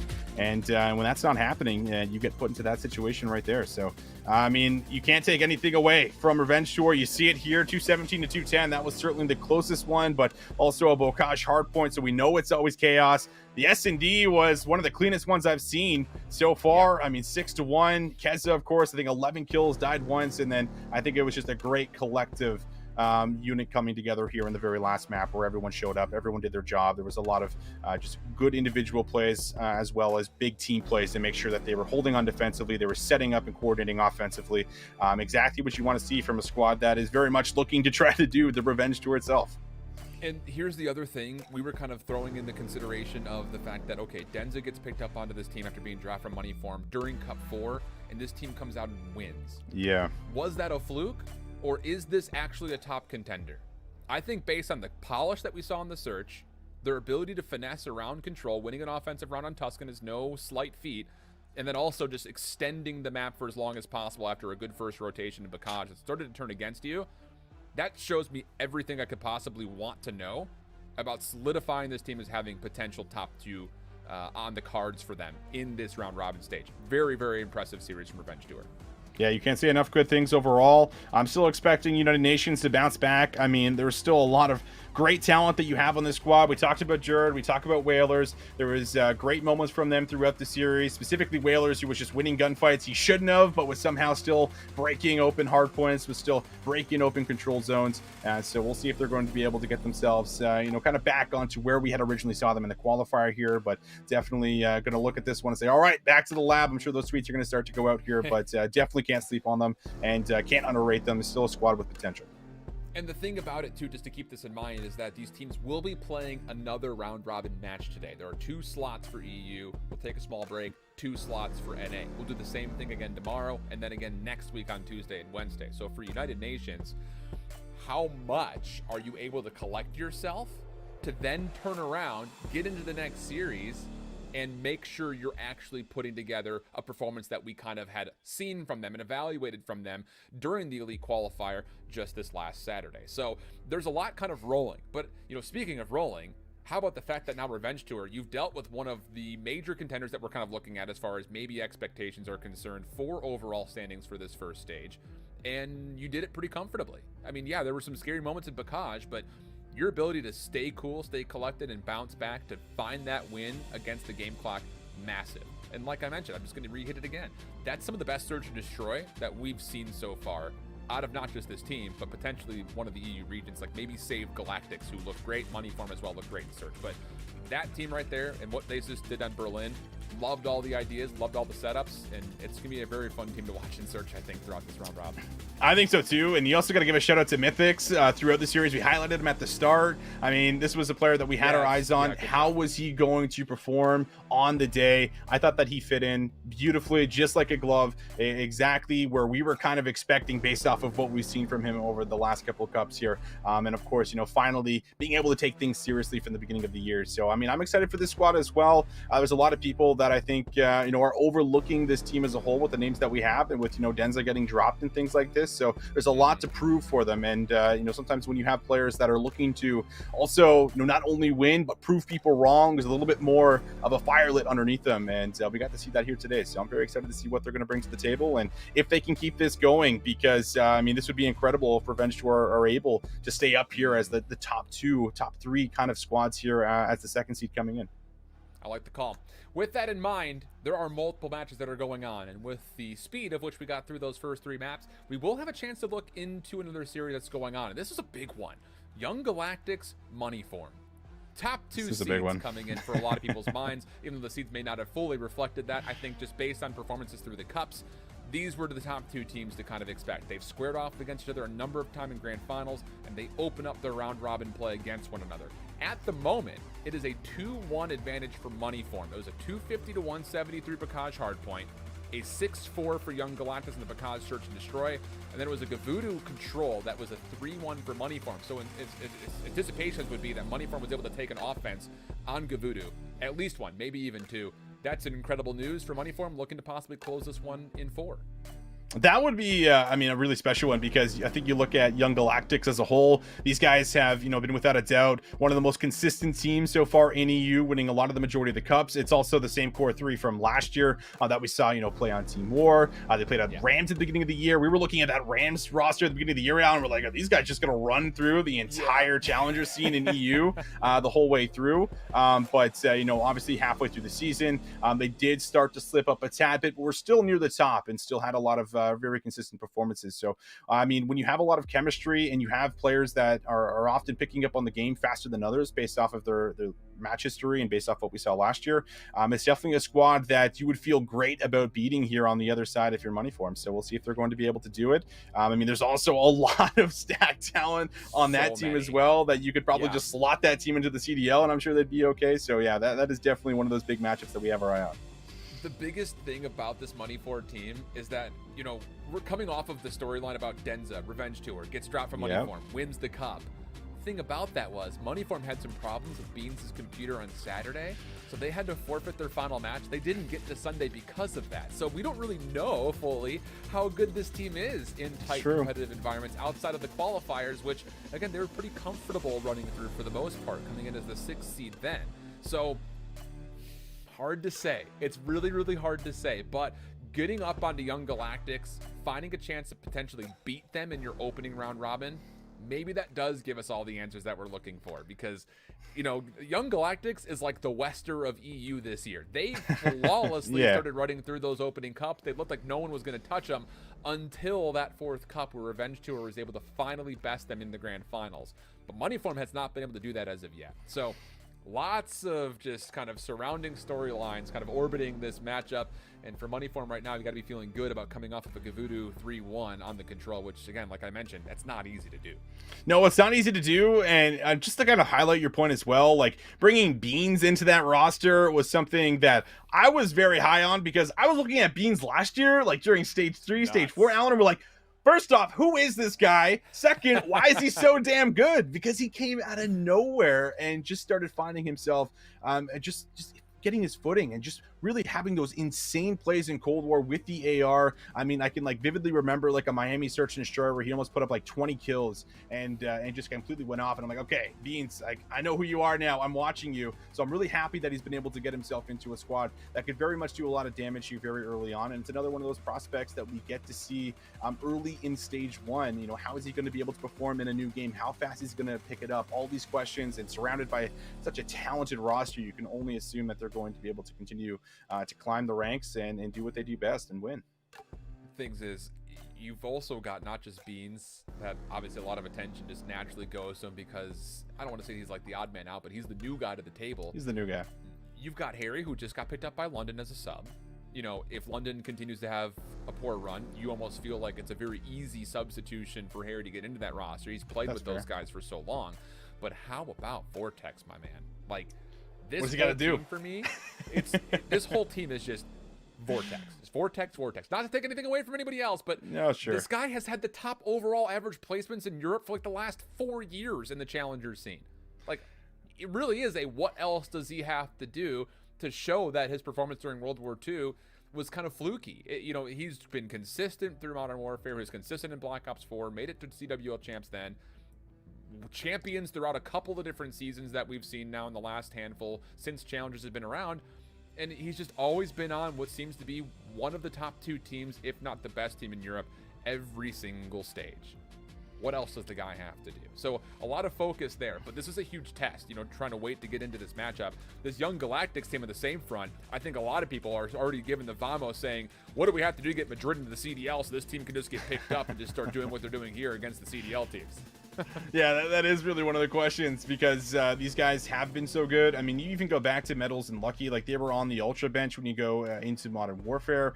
Metals even having like a couple of stages where he was subbed in, and he was, did play pretty well, right? A lot of flashy plays, a lot of big moments when playing the hard points, but ultimately did not end up staying on that Ultra roster as a whole. So now finds himself back over in EU with the same guys he's been playing with over and over again. Last year, of course, with Nvidia, and he switched over to the coaching, and a lot of those guys just have so much time spent with one another that you can only imagine how much chemistry they've been able to build up here. But as you can take a look at the series we're about to jump in with, we can see it. Money form 250 to 173, as Alan had said. It was the 6-4 win in the map number 2, and now Money form trying to see if they're going to be able to close things out going into Gavutu, which is one of those maps where we always start to praise and talk about the ARs here, Alan.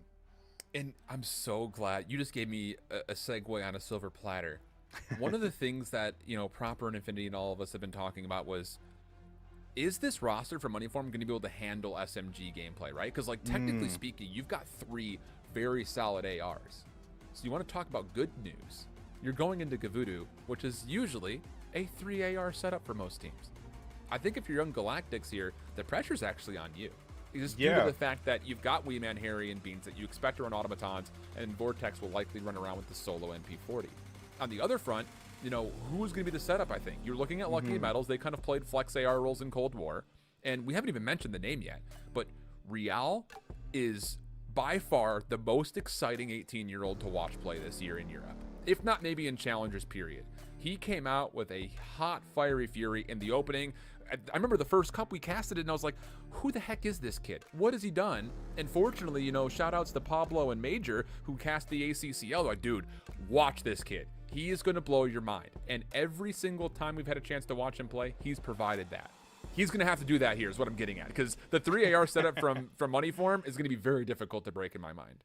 Yeah, and it's also like a really interesting thing with the roles on this squad, because last year I already brought up the fact that Nvidia was on that team and he was the main AR, and then Lucky had to kind of take that over with Metals, who you look at Metals previously and it was all about his submachine gun prowess and how he was able to influence a lot of the big breaks and be that entry fragger for you, that you no longer really rely on anymore. That falls on Real, that falls on Journey to take those roles. So seeing exactly how they're going to be able to fit into a map like this up against such a stacked AR lineup like you just alluded to, you know what I mean? There's definitely going to be some difficulties, you would think, with the way that these guys have at least played their roles throughout their entire career. Now, of course, they've obviously been playing Vanguard for a good amount of time now. It's been out for months on end, but you still have to kind of wonder, do they have what it takes to be able to stack up against a lineup that we just expect to be strong when it comes to the AR slaying power, when it comes to the setups, when it comes to the rotations and putting yourself in a good spot. That's what's really what we're kind of getting at here. So that's the big question, and being down 2-1 in the series, it's never easy to try to find that bounce back going into that map 4 here, but we'll see if they can do it. So let's just try to frame this up. Biggest keys to watch for either team on this map in particular. Money form, I think the elementary thing to go to is the fact your AR line should be able to carry you through this map. Get to the power positions, open up some space where Vortex can run a little bit of a route, get a little bit rogue, but lock down power positions, I think, is probably the biggest key for Moneyform. On the other front, though, are we kind of looking collectively at young Galactics to say, make a mess of everything? Maybe even just play a little bit more sporadic and chaotic, get to spots where they don't expect you to be, try to work off pinches and flanks more often than anything else, because I don't know, I don't mean to sit there and say that the AR advantage is so steep that it's hard to battle up against, but I feel like you've got to be able to use the pressure that Real has created with SMG presence to get around the back and make a mess of those rotations to where it's difficult for the ARs of Moneyform to get into those power positions. Listen, I think that's a very fair way to frame it, where I think that is what you need to do. I think that you have to make sure that Real is finding value if he is coming out here running the sub, which is what we expect based off of at least a lot of what we've seen so far here in Vanguard. But at that same note, I think that if you are just trying to take these guys in toe-to-toe ARs, gunfights, you might not find the success. So let's see what they have in store for us. Let's get into it. This could be the last map for Young Galactics, as we're already fighting for P1. Young Galactics will be in the blue, Moneyform in the red, and the first handful of nations just clean from the side of Moneyform. He's the MP40 off the break, by the way, so you want to talk about, putting a lot of a spotlight on, quote-unquote, the new guy up. How about him being flexible, bringing some variety to this opening mix? Nice re-break coming through, though. Young Galactics go 4 for 1. That will immediately allow them a chance to start soaking up some time, and more importantly, with the clean kill feed, Real can be allowed to hit a bit of a route here over towards 2. I like this. I mean, you're going to get a lot of information, even if you end up going down, and there it is. He doesn't take the gunfight. He knows he doesn't need to just yet, but will get caught on the jump up, trying to take the high ground there again. But this does at least leave up a lot of this time here on P1 to go over here for you for free. The Young Galactics going to have themselves just about 28 points before making this rotation over. Moneyform, though, have re-hit and turned all of their attention towards the second hard point. They are able to get Wee Man up top into a key position, but Metal's on a 4-3. Fifth could be free through the middle of the map, and it is. That's good for the glide bomb. Now turning his attention forward, trying to get up top. We've seen some nuts stuff with this pistol on a ladder. Beans seems to think that might be a play, but instead just comes down the more traditional staircase, finds a quick kill, and with that, right into the hard point. Beans, good read onto the second. Knows exactly where the third's coming. Steve-O's going to help him out a little bit there on that exchange.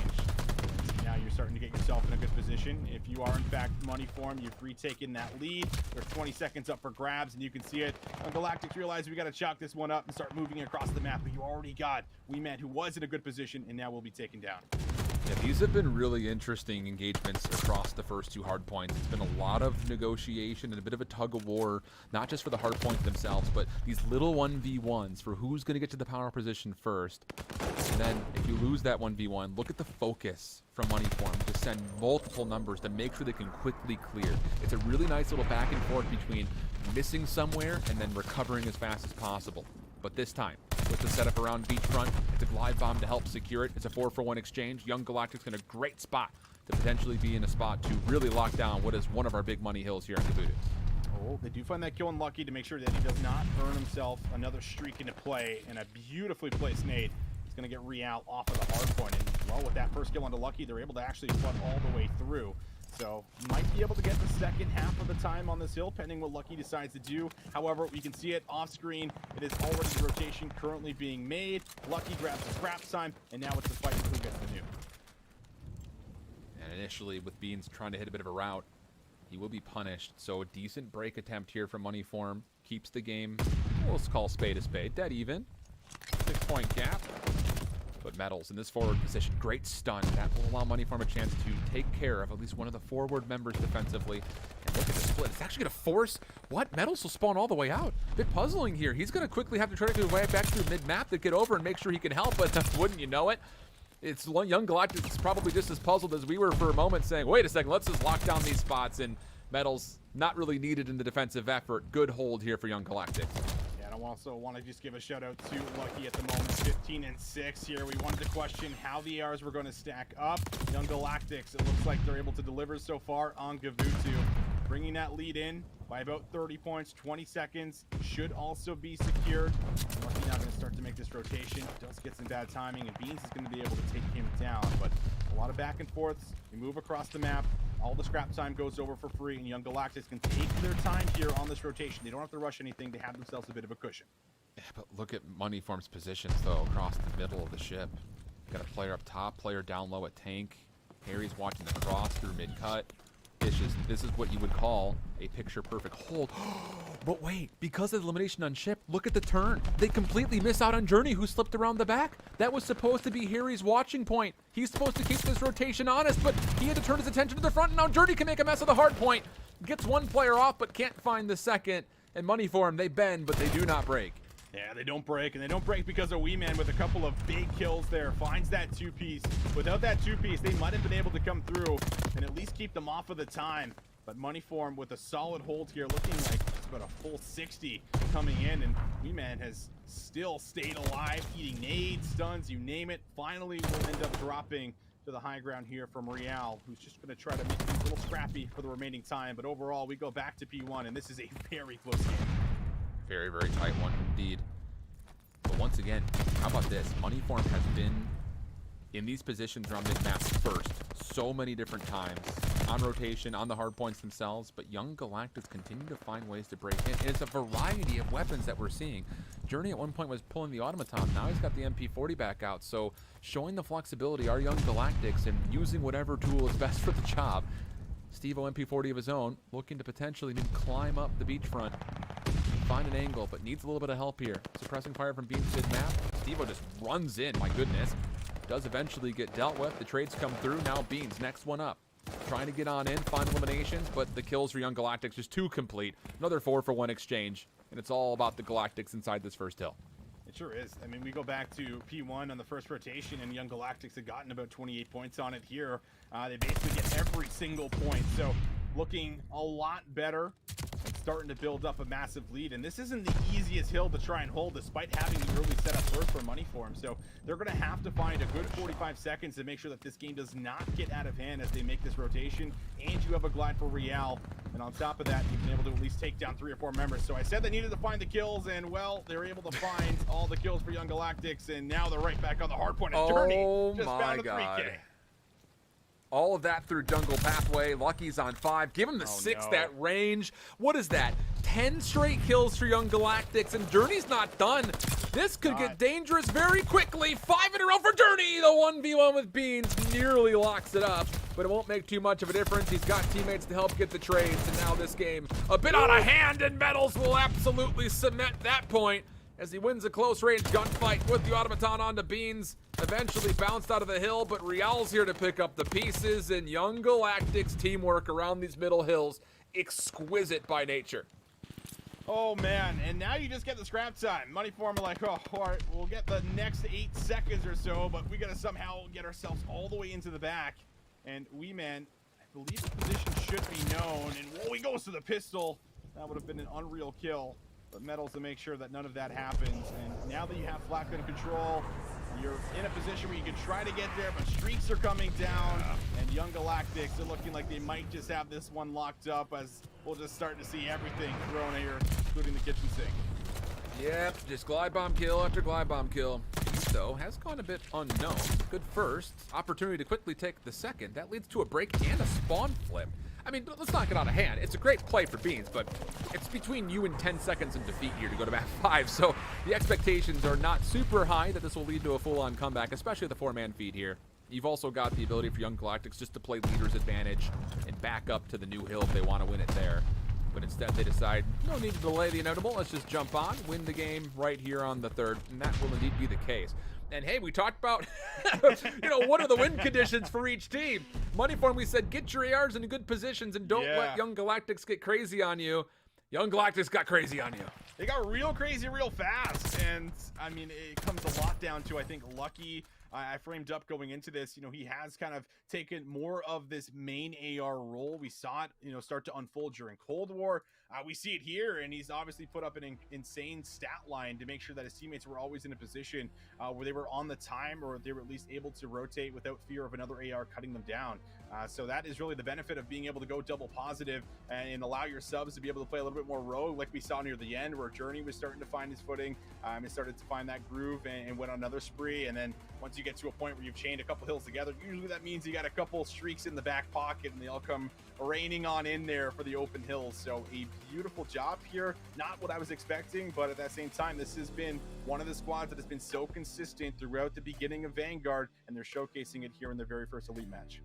And the thing about it all, just to kind of just really knock the point out of the park, first 3 cups, that's what we saw out of Real. Maybe not as much as we were hoping for, but the ability for this full 4-man squad to know exactly what needs to happen to either take away an advantage or expand upon one that you already have is so good. I like to call that they're really good about pushing the envelope as far as humanly possible without necessarily overextending.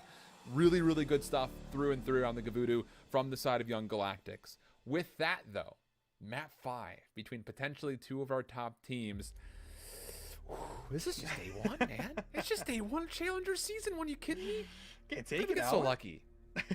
I don't know, but Golly. I'm happy that we did. I'm happy that we did get so lucky, because these are the top 2 seeds more or less coming in, the top 2 teams that I think a lot of people have their eyes on, and they're going to a map 5 on the very first day, one of the very first series. So we'll absolutely take that here. And it's pretty hard to have predictions or expectations coming in when you just have 2 really well-rounded teams that are looking to pull out some of their S&D strats, right? That's something we kind of always touch on where teams sometimes Very like to true. savor what they're going to use coming into these elite matches, and it also changes based off who you're going up against, with some VOD being out there and being able to get kind of more of a feeling of how they're going to approach it and what their strategies are going to be coming in. You can set up your counters, but it is going to be Berlin.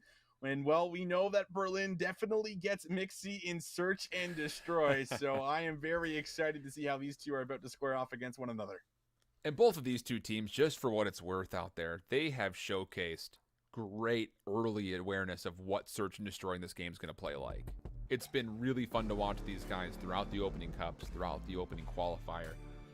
And so now it's a really big test. And, the implications are not to be forgotten either, right? Like, if our expectations do hold true that these are 2 top teams and they could be the 2 teams to get instant bids into playoffs, losing to your counterpart now puts a lot of pressure on you to not make any other mistakes throughout the rest of your round robin. If you want to avoid that knockout bracket, I don't mean to say you have to win out the rest of the way through, but that's the one way that you guarantee that you don't have to go through the knockout, is to win out. Whereas the other squad, hey, if you knock off one of your major opponents, if you've circled this on the schedule as the most important matchup, you come out winning that match, you're got a lot more freedom, a little bit more comfort built into trying to get to that playoff spot without having to worry about getting into the knockouts in week 3. We've seen some crazy things in that knockout bracket too. There's no guarantee that you come out as a number 3, number 4 seed and you're just cruising, you're just good to go, you're in playoffs. No, that's never the case, especially this year with the teams as tightly compacted as they are. Yeah, 100%. I mean, you go back to, I think it was like stage 4, stage 5, even with the majority of this young Galactics roster, where they were under Team War, I want to say, and there was like a 3 or 4-way tie, and because of the head-to-heads, it was actually Team War, this Team Galactics roster that couldn't get in, all because of some of these head-to-heads that play out throughout week 1, week 2, week 3. So you really never know where you're going to end up on the standings, even if you have been looking on form and have been playing, consistently well. With the way things shape up from time to time in the standings, you do get surprised, and you're like, whoa, we have to win this matchup or else we're not going to make playoffs. So it puts a lot more pressure on you, and really does show you the value of making sure that you're putting your all into every single matchup. You're not taking anything for granted, because anything can happen in these elites when you only have a few weeks of play, and then you're right into playoffs right away. Yeah. And again, while we're waiting to get to map number 5, this is, like, if you are looking for Call of Duty to watch on Tuesdays and Wednesdays, this is exactly where you need to be. Because one of the things that we talk about this a lot throughout Modern Warfare, and especially in Cold War, when Elite was introduced for the first time, how many players got picked up because of their performance in the opening cups that was then reinforced by this first stage of the Elite. Like, I would argue that, that was more of a rhetorical, because there were a lot. Right. But the thing is, like, I literally do mean it when I say, like, that Elite qualifier tournament is arguably the second most important next to playoffs. Yeah. Just due to your ability to get some favor and reputability to potentially be picked up to the CDL. This first stage is where a lot of players will get collected if there are problems on some of the CDL rosters early in the year. Mark my words. I mean, I completely agree with you. It's always like the best thing about challengers, especially now that I think there's a lot more teams that are putting focus on like the up and coming talent and are looking at developing them. We saw that a lot last year, at least with some of the teams, bringing in academy lineups into the scene.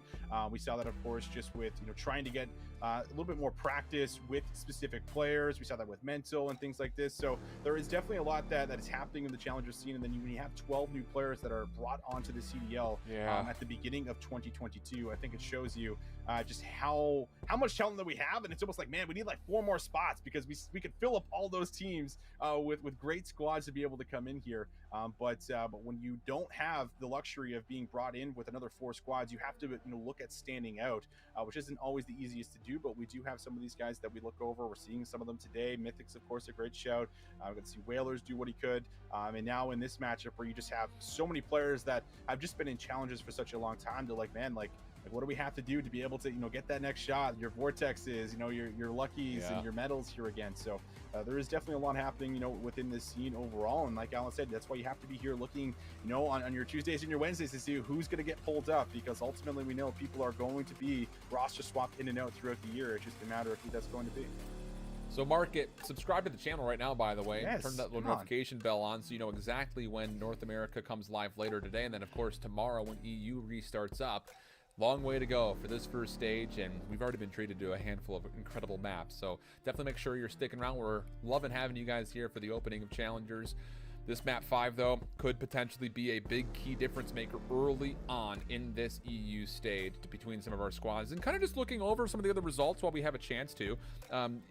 Really pretty solid results from the originals. I think there's a lot of expectations as they came in as like the number 3 seed. They took a 3-1 versus Flux Esports. And then Sukri's Bakery were able to extend to a map 4 and then defeat TMT in map 4. So you've got some really results to look at, and largely speaking, it has been kind of the favorites in those head-to-head matchups that have come out successful. The thing about it, and as I'm looking at some of the other scores, there are a lot of very tight maps that were reported in those other matches. So it just goes to show that as much as we can maybe throw some probability chances on teams coming away victors, it's not nearly as guaranteed as it was maybe in years past. Yeah, it's definitely not. I think, like, more specifically, like the European scene too, like more than North America, where it feels like the 8 squads that we do have here right now, like all can be very competitive. And I think we learned that a lot last year with Beans & Co. who came out of nowhere, ended up finishing second in one of their very first stages that they qualified for. And you just can't really set and put expectations on all the teams because you just don't know who's going to be able to show up. And it's just such a different environment. Like, I keep hitting on the fact that it's not like you're going through a tournament in an open where it's just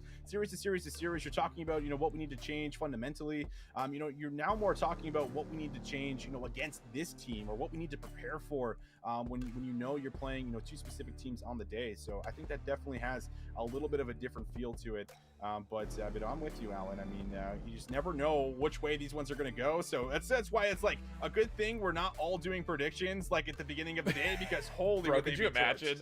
Dude, we would be completely blasted on so many of these different ones.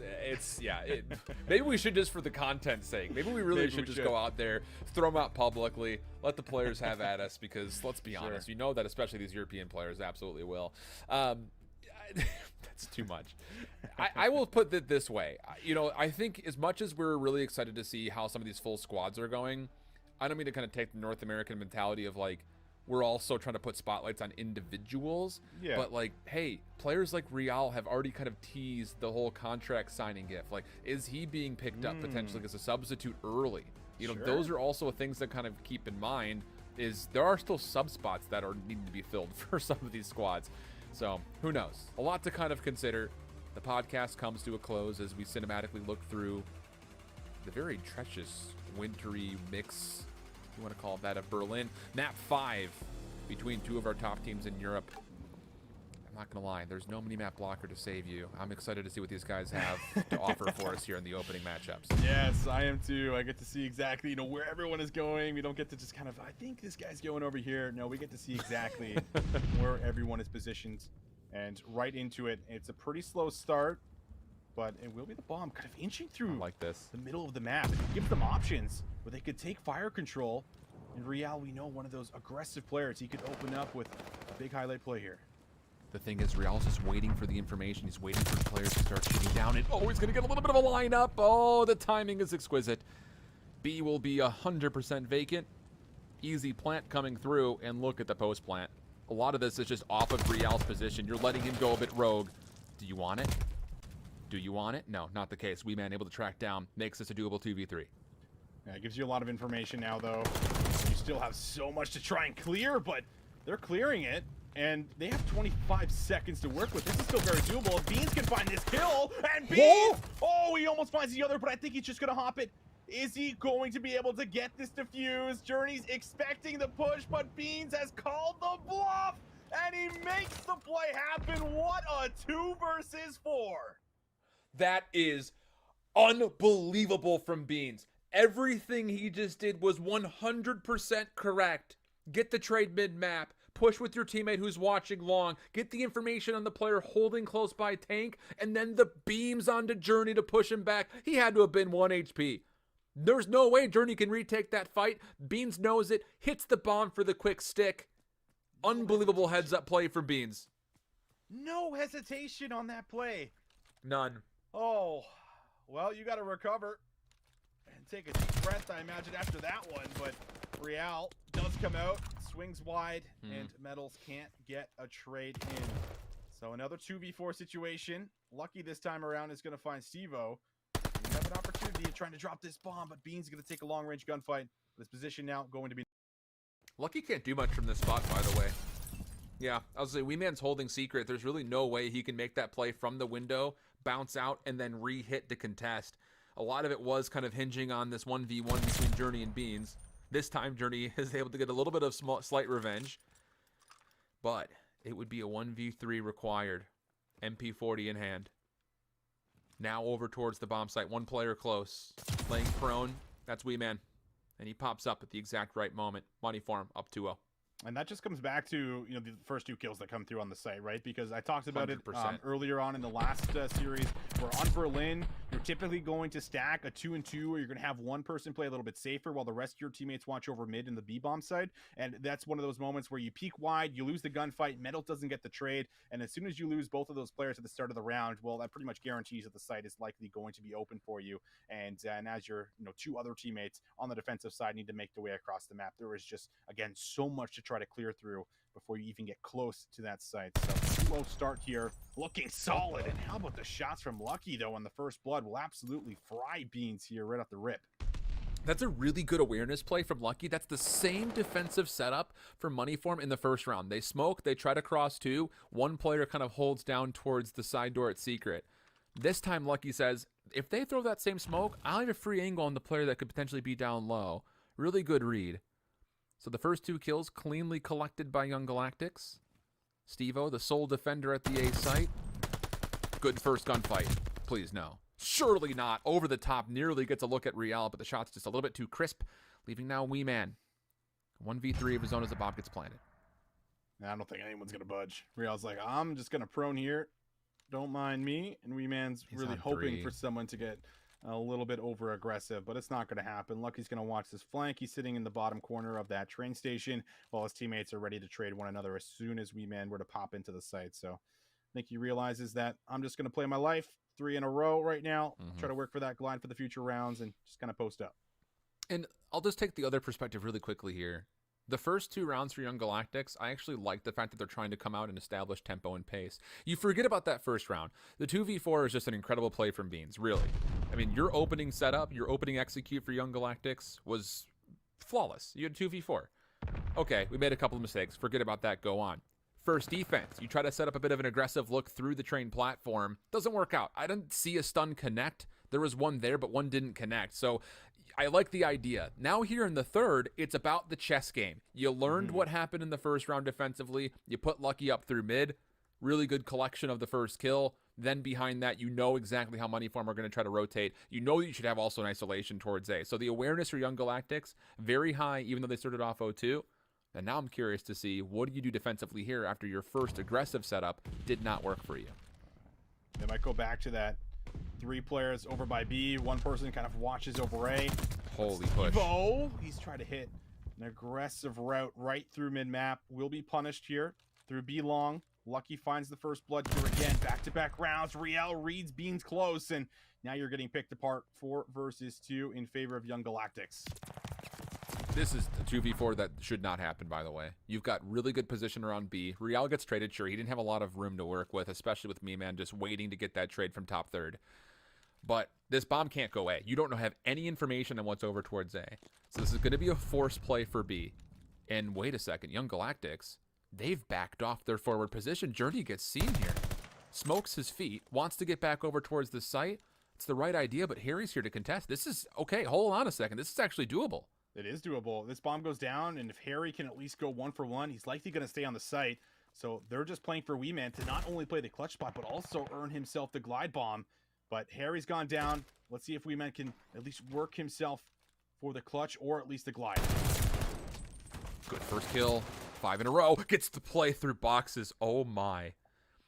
That is so, it's interesting because, I look a little silly for a moment because Young Galactics, you thought they had all the information they could possibly want.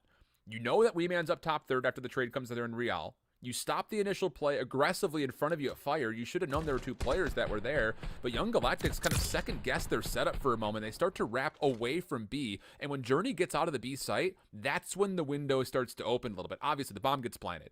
Initially, I was thinking in that 2v4, even though Real gets traded, there's really no way that they get through Journey for free, but he kind of gave up the site in his own right, gave a look for money for him, but still a very difficult situation. We go 2-2 through 4. So bouncy back, couple rounds in a row. But do have to worry about that glide potentially coming in. Lucky now working for one of his own. Beans first blood on Real. Aggressive push through mid again. These battles have been taking place. Journey finds the head of Harry on the head glitch. Not easy to win. And now Metals finds a second in the round, and it all comes down to a 1v1 just 30 seconds in. These 2 teams are just playing speed chess, trading queens right now. Just so aggressive on both sides, not giving any respect. Nade over the top. Oh, you just kind of saw that come out of his left perspective and just like right over the corner of the buildings. It's like, here it comes. Oh, what a nade. Both players actually threw good ones, but Wee Man's just slides underneath the backside of the tank, and the 1v1 comes through in very interesting form. We've got ourselves a 3-2 advantage to money for him because of it. Oh, we sure do, and I love it. A lot of these teams, just really trying to contest right through the front of this B site, which is, kind of right in front of Fire, and more or less just trying to see who can bully out the other, but neither one of them are really budging, at least off the last couple of rounds here. We'll see if that does tend to slow down, but not slowing down this round. Gunfight right in the middle of the site. Steve-O finds Journey. Beans is watching over his teammate. The bomb should go down. Bomb planted. Beans still holding close. Real's the first contestant up. Pardon me, that's Lucky. Pardon me. It's Real mid-map who's trying to cut off any exits, but the problem is the offense never fully committed with a full 4-man hit towards B. They're just all staggered across. So it's going to be a lot of individual gunfights coming through. Metals for the first, but then immediately traded. Looking good for money for him here. Real kind of caught between a rock and a hard place. And yeah, nothing to find there. No problems. 3-2. Looks like they're able to at least find that final kill there. Good stuff overall. And you're able to find yourself yet another round. So good looks across the board. 4-2 now. Money for him. Able to make a couple of those adjustments here for us. Find back-to-back rounds. And on top of that, there's still a streak in play. Wee Man should be holding on to that. Not sure if he used it there for sure in that last round. But either way, 4-2 up here, Allen. Looking good coming into what will be round number 7. Yeah, very much so. And how about this for money for him? Full-on hit. Getting aggressive towards A. Stuns come through. Beans the first one to contest. The next battle over through platform. Responded by Metals. And the offense actually all of a sudden, with Journey holding onto the bomb, never really leaning towards A, they have an opportunity to create space not just through mid, but if they can cut towards B, especially now that they know that Harry's taking shots backside tank, they may be able to tally a kill and get a safe plant. Journey's going to play for the red dot chase, and oh, that was very risky. Even still, it's risky. Hit up hard. Steve-O's looking for the trade. Top fire, but the read from Journey, flawless.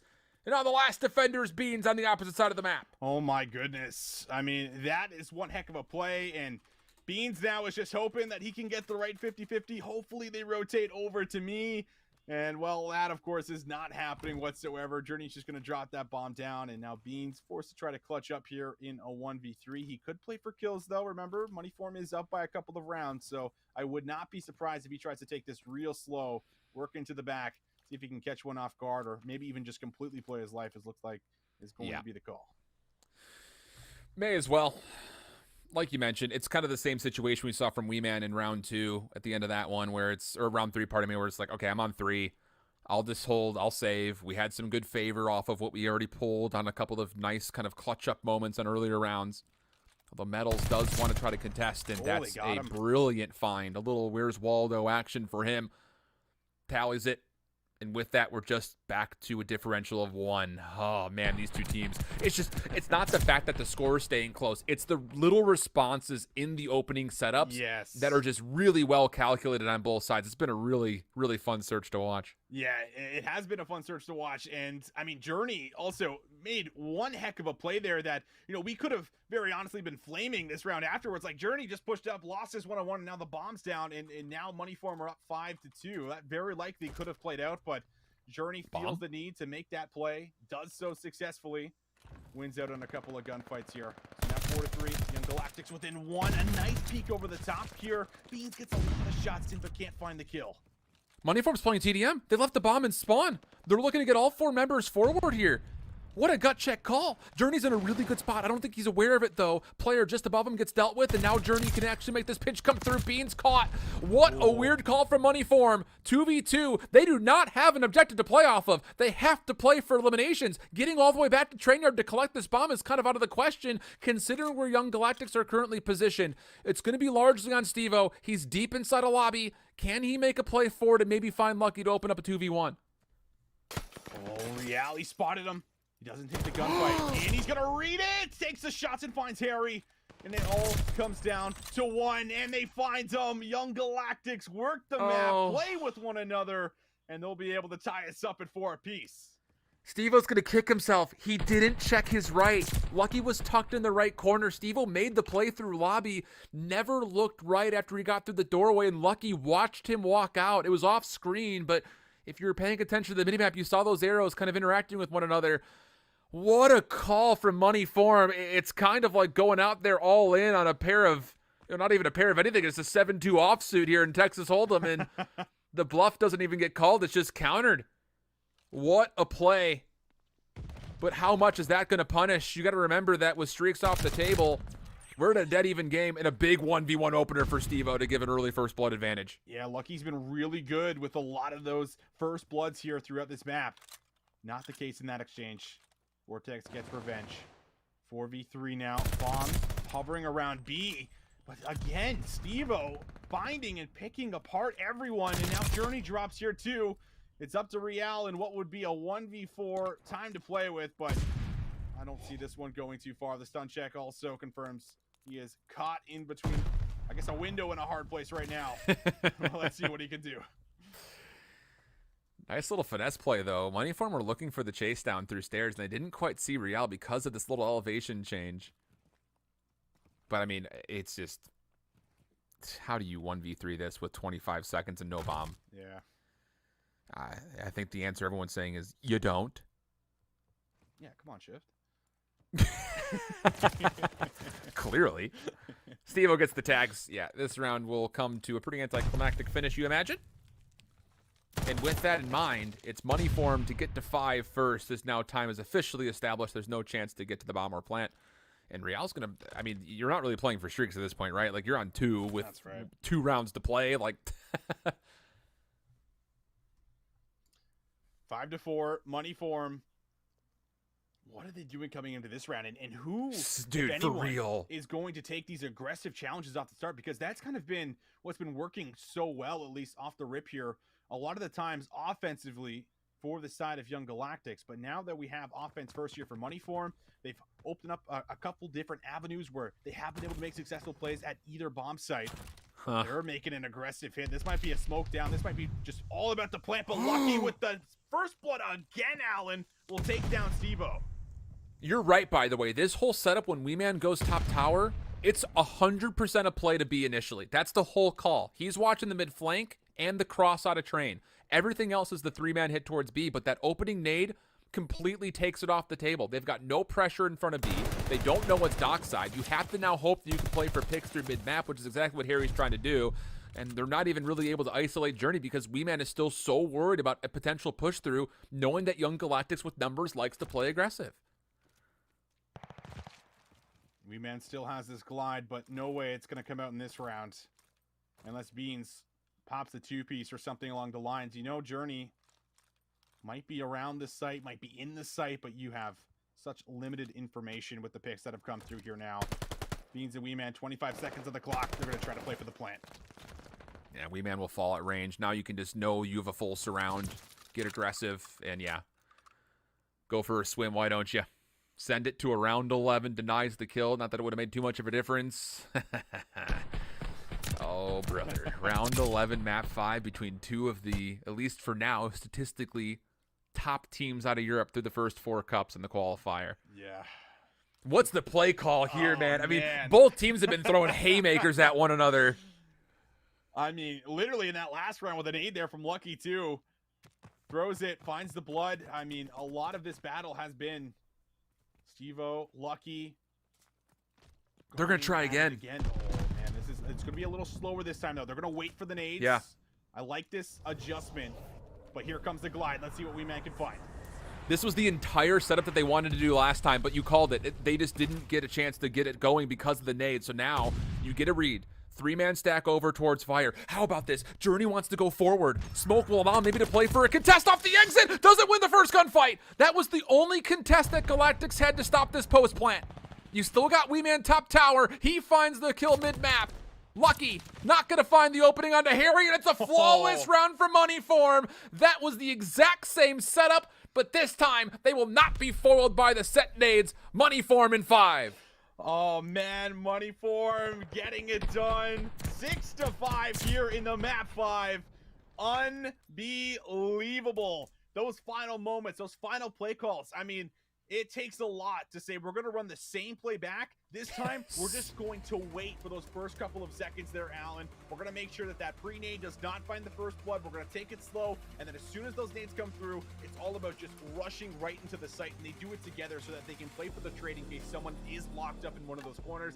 It's not the case. Journey outside by one of the tanks. He had the chance to be able to at least find one, but it's that timing coming around the corner as the player flies back out of the site, wins that battle, make sure that Journey is eliminated, and once Journey goes down, well, that's one of your key sub players that's going to be able to find value there. So an incredible job. A lot of big gunfights coming through in the end there with the AR players to make sure that they hold on to the post plant setup. But what a series. We only got to catch the last 2 maps, but those maps were fantastic.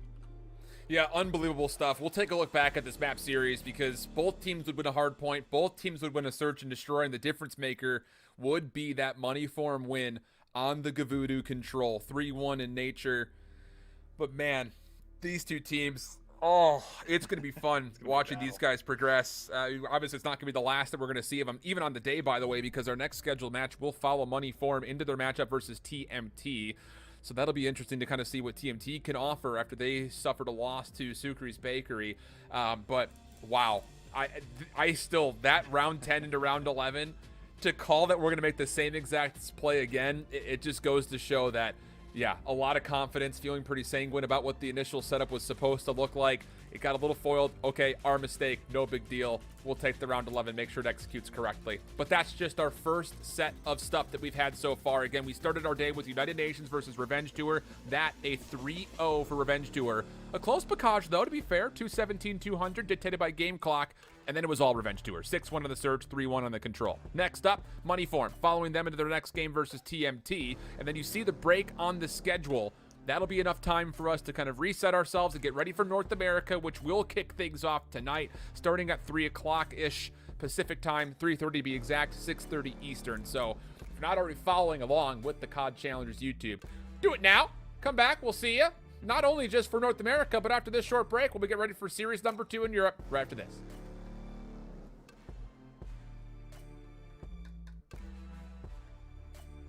I think. Nope, never mind. No break, Austin. We're just going to deadpan stare into the camera. You ready for it? We'll just deadpan stare. Let's make Clayton feel really awkward right now. Yeah. Just deadpan stare.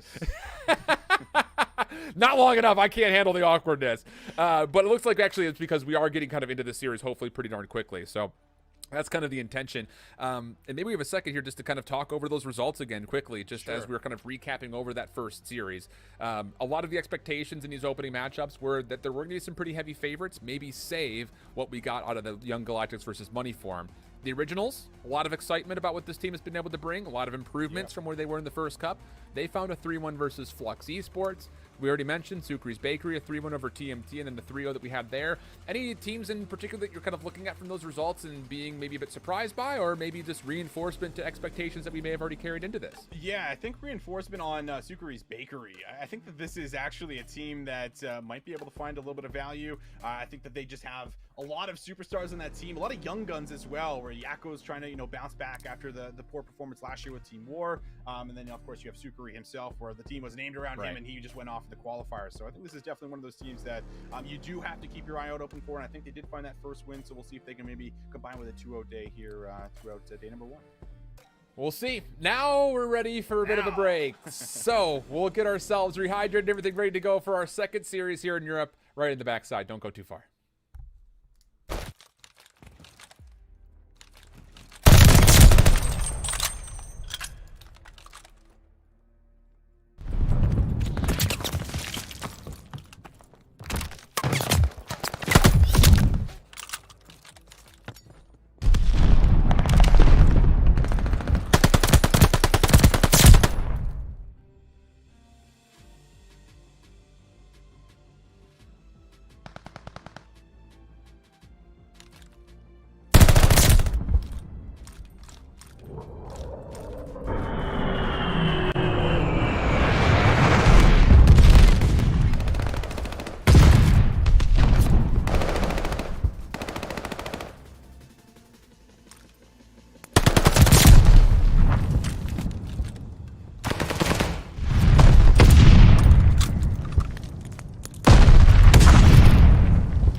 Welcome back, everybody.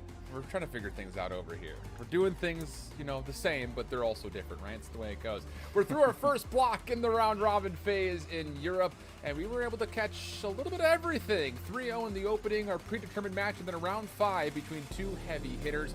My whole chip. With me, I've got Visions, and now it's time to dig into our second block here for Europe, Austin, and more to learn about this Money 4 team that just came off their Map 5 win. Yeah, they just came off the Map 5 win. They looked solid while doing it. They made a slight adjustment there in that final round to be able to win it. And this is obviously one of the teams that we're looking at as one of the best currently right now in the league. So we'll see if they can kind of continue that going in towards their second match on the day. We'll see, because that team that's going to be squaring up against them is TM Team, otherwise short for the Money Team. BB Connor, Chaxter, Maple, and Morty. They came in as the 7th seed. And, well, the big thing for this squad here, Austin, they beat Revenge Tour in the Elite Qualifier to earn their placing. A huge surprise in its own right. I would say so, without a doubt. Like, taking down one of the squads that we obviously just saw on the day, that did look solid, with that win, of course, coming out here with the 3-0. So I'm definitely looking at this team to potentially do some damage, maybe throughout the middle of the pack. But I think that there is definitely something to be said about a lot of the players on this roster. It's just, are they going to be able to put that together against the likes of Young Galactics, likes of Money Form? That's what we're going to see today. I will say that, I think there are a couple standouts. We've seen Maple in the scene for a very, very long time. Jackster and Wardy were, very much in the conversation throughout European challengers, a lot of last year in full board. So coming in as a 7th seed, we'll see if they have what it takes to really stack up against such a well-rounded squad here that they've played.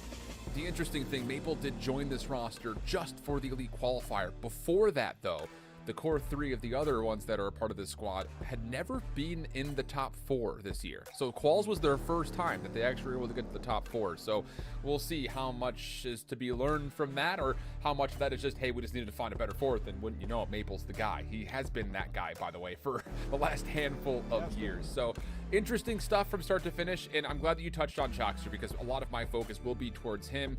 It was an up and down year for him. Amelia Strays, moments where they were great, moments where they weren't, and then all of a sudden finals they finished 2nd. I feel like we kind of forget about that in some regard. Yeah, it's like easy, I guess, in the sense where, unless we see like a really big highlight moment from him, or we see, a couple of those pop-off plays at the end of the year, you don't really carry it into Vanguard. But you have to kind of keep in mind that he has had these streaks, he has had these runs, and it is something that, we can expect, at least from time to time, out of this guy, as well as the rest of the squad here. It is just, I think, coming into this matchup overall, where you do need all 4 players to consistently show up, which is exactly what we framed up in the graphic, right? Where it's like, you can't just rely on heroics to take these guys down. Like, you need all 4 players firing on all cylinders. Like the point. Let's take a look, though, a little bit more closely at Money Form.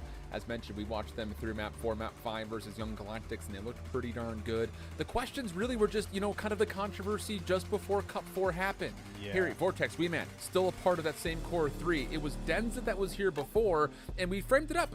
For Money Form, they were not able to beat Young Galactics with Denza in the roster.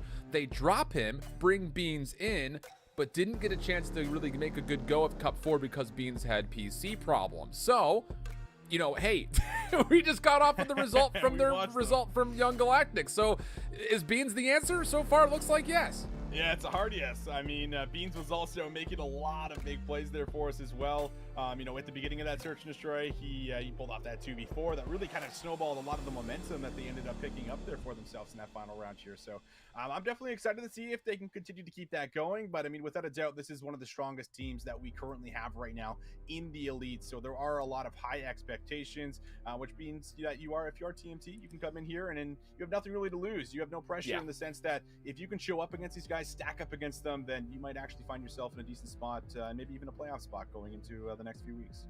Let's see what our best of 5 has to offer here for us. And you expect to see Bocage? Yep. We're going to get it both. Once at the front, once potentially at the end. Berlin nicely, neatly in the middle. So a bit of a symmetrical layout here with Tuscan snuck in towards the mid for the control. Things there, and look, you had mentioned the fact that TMT, not a lot to lose here, but you come off of your opening series loss, the last thing you want to do is start your round robin off 0-2.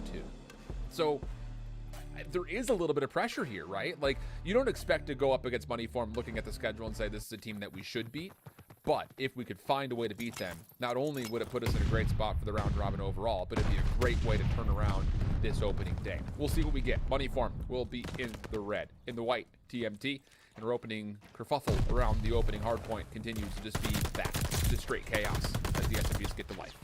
Oh, Beans trying to threaten the back already, seeing if he can maybe work to the back of barn, but everyone picks up the map accordingly here for the side of Moneyform, and now we'll start to fan out as they start to put some of that pressure right back on the point. Shots come through there onto Stevo. He will go down. It's Maple who ends up coming away with 3 right off the bat. So we'll see if Beans can try to play for the flip again. Last time they caught him, but this time it looks like he's at least behind enemy lines, but Chaxter sniffs him out and takes him down here again. Huge elimination early for TMT. Puts him in a position to soak up not just scrap time, but also maybe play forward to zone off the second hard point. Good recovery from number 7 of Wee Man. The double allows an opportunity for Moneyform to keep contesting from the front just as the second hard point opens, and then even beaming BB Connor through the woodwork of Stables. Jockster looking for space mid-map. Nice little turn and read onto Harry, but health pool just a little bit too abbreviated. Cannot get the full win. Maple doing what he can to kind of toe tag Wee Man. Nade should be able to finish him off, but it's actually Beans who will do a little bit of team punishment. But really, I mean, kind of looking for when this push is going to happen for TMT. They're just not finding any room to work with. Moneyform from the front have been perfect. Yeah, they have been, and I mean, it's been Harry finding a couple kills there. You can see Connor having to take the long way through River just to be able to stabilize a little bit, and they do manage to find the 2K, so that should give them the window to be able to look over the top here, start to cut down the spawners that are coming out of this side, but there's still one more player on the point that they haven't been able to deal with. Stevo just finessing his life, and finally they get there, but I mean, that's a lot of time you're able to take from the front here if you're Moneyform. Look, I won't look at any instance of a hard point on this map and say that this is, you know, a 60-second full money hill that you could pull, but P2 is one of the ones that you can definitely figure with a solid setup. You can start to get closer to 40 plus. That's not the case. Moneyform, that was a beautiful execution of holding from the front at P2. So now, as we open the third hard point, red goes to the hill, but the kill feed turns up TMT's favor. 1v1 up top, Wardy able to get the fist involved, and that'll be 5 straight kills actually. TMT, they're kind of executing their own little showcase from the front break here at 3. And Wardy just earned himself that glide bomb, one off the strafing run here as well. So a couple streaks in the mix might be what TMT need to be able to start to bring things back, especially going in some of the future hills here, specifically P5. But 20 seconds to fight for. We'll see now a full feed of red come on in, and that should lock things up for as far as the scrap time here for Moneyform, as they're going to have themselves at least a bit of a decent lead, up by about 30 points now going into the barn hill. Kind of like a 1-for-1 though. I mean, yeah, it's a little bit more of a successful hill here for Moneyform, but for TMT, you can't be too upset with the pressure you established from the front of a very difficult hard point to break from the front. So now that you've got barn opening up, initial time looking good, kill feed though not. Spawns are decent. Harry trying to change that as he's making a play deep around the back, and look what that's doing to TMT. They're just not able to get forward to barn. They have to play outside and deal with this pressure from Harry before they can recommit, and that's going to mean for Moneyform more good time, not just on the hill, but even more so, good control over the high ground. But Wardy, my goodness, unbelievable 3. Sure, he kills a teammate, but with the favorable spawns, that's just going to result into a solid break for TMT. He just cleared out the hard point here, and I mean, this is Bocage, so you can definitely still send a couple more hits on through to see if you can at least contest the time or force them to spawn back a little farther and have a later rotation P5. But you have Connor on the stairs. He's kind of doing a good job of zoning away the rest of the members trying to hit for the scrap time here. So decent time coming in, and it's a huge thanks to Wardy, who is now 13-10, clearing out a lot of this hard points, so his teammates are going to be able to get in there and soak up the time. Only down 9 seconds now, so able to bring things back as we look at the rotation of P5. Glide bomb will be used to try to help that rotation. Good information off of this. Will not confirm any eliminations, but Chaxter knows which position he needs to hold his life at. Good first, but no chance to even tally up a second, as now the break has to come from the high ground from TMT. Watching the cross, you've got Wee Man trying to get in position around the top tower. And for now, first 25 seconds has been largely uncontested for Moneyform. They're starting to feel the pressure amount, so they back away, get themselves into favorable spots to take these inevitable gunfights. And so far, so good. Yep, it's a 3-for-1. Chaxter, once again, by himself, try to make a sneaky play around the back, but Stevo shuts it down. And now over 100 points go Moneyform. The huge biggest part of this hill is making sure that you control some of the upper area where, you know, players can just start to look over you and rain down onto the point to at least neutralize it, or throw themselves on a time. But this is, you know, beautifully controlled here for the side of Money Form. And then you have Harry, who's threatening the back over here to the spawns. He doesn't ultimately win the gunfights, but he draws 2 players over. And now this gives an avenue for Steve-O to keep this streak going, where he is already on 4 in a row. And Connor's going to come deal with him. We'll see if he can shut down the spree, and he does. So make sure at least another glide bomb will not be in the rotation. Oh, good second gunfight versus Beans as well. That will lock down to make sure the left side of the minimap is yours for TMT.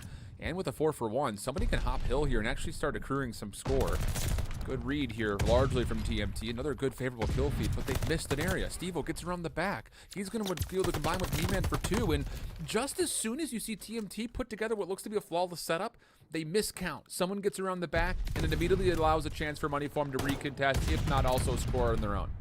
This is where they have to do a bit of damage control, pick up every single lane, make sure that no one's getting behind them, and they respond quite nicely. They'll find 4 down. You got player 2, Maple, who's got himself in an excellent position on that tank to make sure that no one's coming through this field side into the point. But someone also needs to make sure that they're inside of the time, as the hill does end up popping here for us.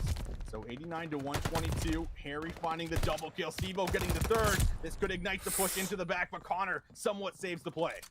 He absolutely saves the play. Otherwise, you're spawning all the way out across the map, and you have no information on what's barn, and you have to kind of fight a war on 3 different fronts. And even still, fighting it from 3 fronts, knowing exactly where players are is not turning out all that favorably for you. But BB Connor, 5 in a row, has earned the glide bomb, looking for potentially the strafe.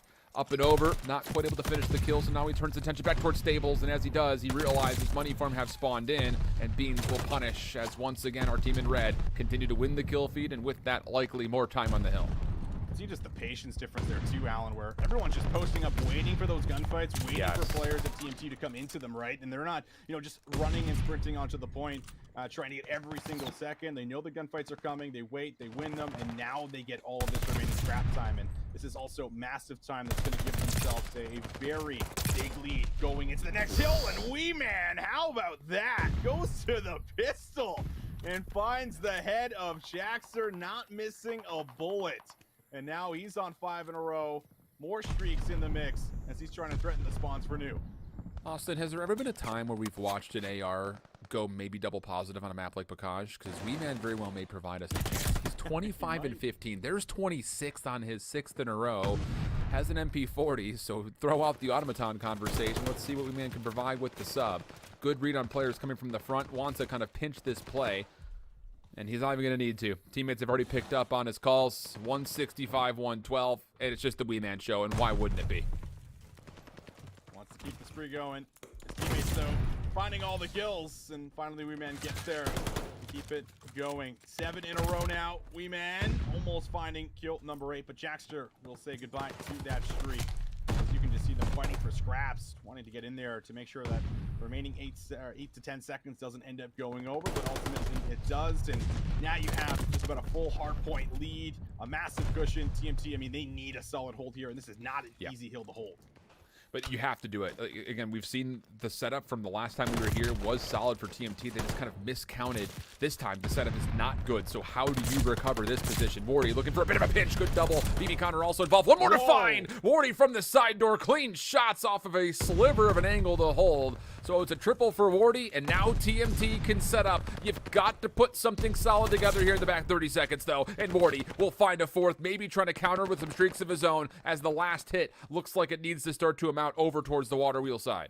Well, there's your answer. That's how you do it. You get a Wardy in the mix who starts finding a little bit of fire here. 4 in a row, trying to get behind some of the members. And will he be able to now get himself and his team in a position where they can get into P5? You have the glide. I have to imagine you're going to use it here. You just wait for his teammates to get close. But maybe you don't need to. This little sneaky play from Chalkster's actually opened up some space to work with. Good trades coming out. Wardy still on a spree. 6 in a row. Maple looking to work forward with him. And they're trying to fight for spawns here, but BB Connor's not moving.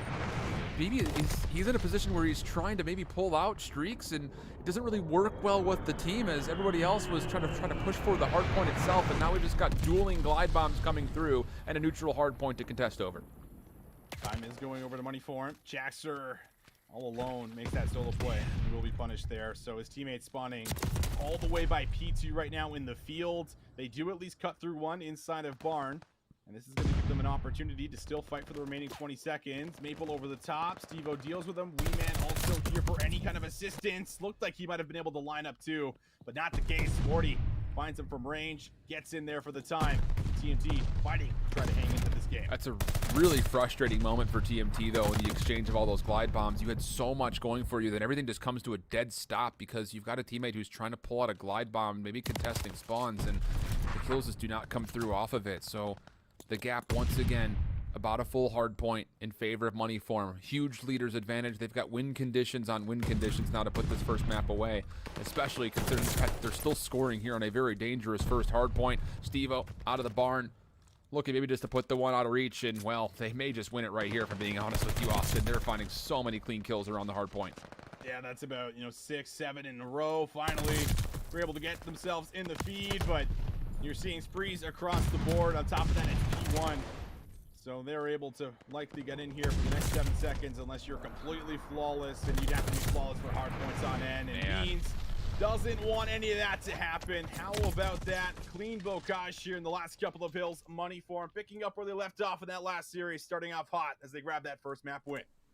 It's just, man, it's tough when you've got an AR who's just destroying all of your rotational ideas. Like, Wee Man, he's well over 30 kills. At one point when I look back over, he was 30 and 19. He finishes the map 35 and 22. Really solid stuff from him. And that's in a map, by the way, I didn't mention it in real time, but Beans did not have a great first rotation and a half. He was like 9 and 20, I think, at one point in time. He started to pick it up there by the end, but TMT just never really were able to get through a Wee Man. And that's what you're hoping for if you're running an AR. Get into positions where you can just lock down an entire lane.